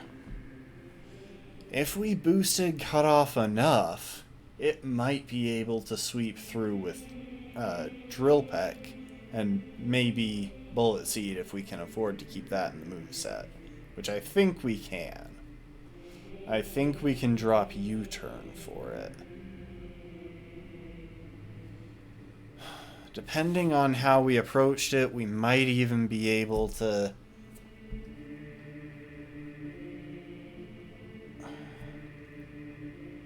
See, the big challenge would be making use of the Iron Head, and doing so safely, because we don't want to be in crit range.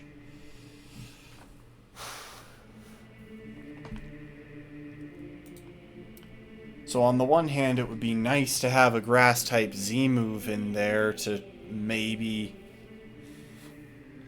deal with Mudsdale in the back. On the other hand... I don't know if that's a smart approach.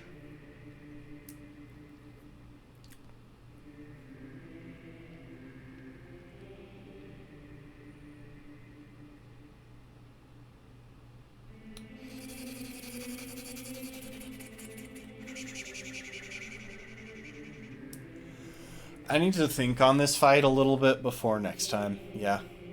I don't see any one obvious solution.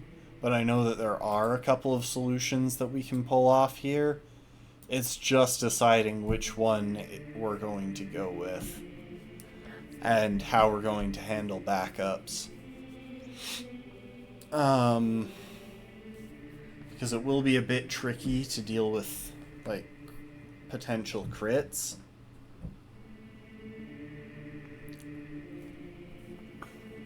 I think the strategy of setting up Cutoff, specifically with Bulk Up, is what I was thinking. And Flame Charge. Oh, you know what? If we go with that strategy, we're not going to be able to afford Bullet Seed unless we have the Grass Z move. And unless we can get set up to the point of one-shotting Mudsdale.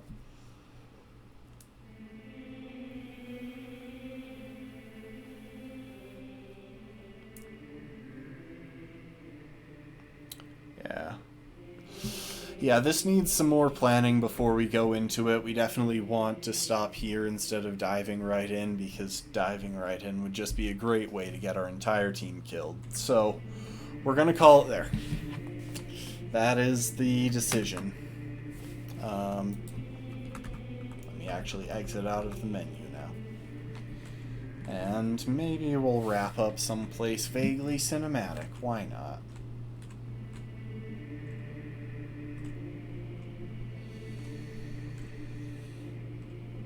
Know if there are any especially cinematic locations here. Like, this whole area is cool, but the camera angle kinda sucks. Yeah, one of those positions might be alright. Nope, it doesn't turn the camera on the other side, only on this side. So I guess this is where we're calling it. Yeah, I will look into the planning a little bit closer. Because Hapu is going to be dangerous, and we want to handle that fight intelligently. Because if I wipe at this point, I don't think I'll be restarting. Thanks everyone for hanging out. I'm still really mad at myself for getting Zipper killed. Zipper was easily one of our best Pokemon, especially from an offensive standpoint, and we had a great matchup with it into a lot of the remaining opponents, so losing Zipper when we did is going to cause problems for us throughout the rest of the run. But we'll do our best. And I still believe that we can do this. I firmly believe that at this point we can win the remainder of the run. So let's do it. Thanks everyone for hanging out. Thanks for watching and chatting. We'll be back on Monday, and I hope to see you next time. Later, folks.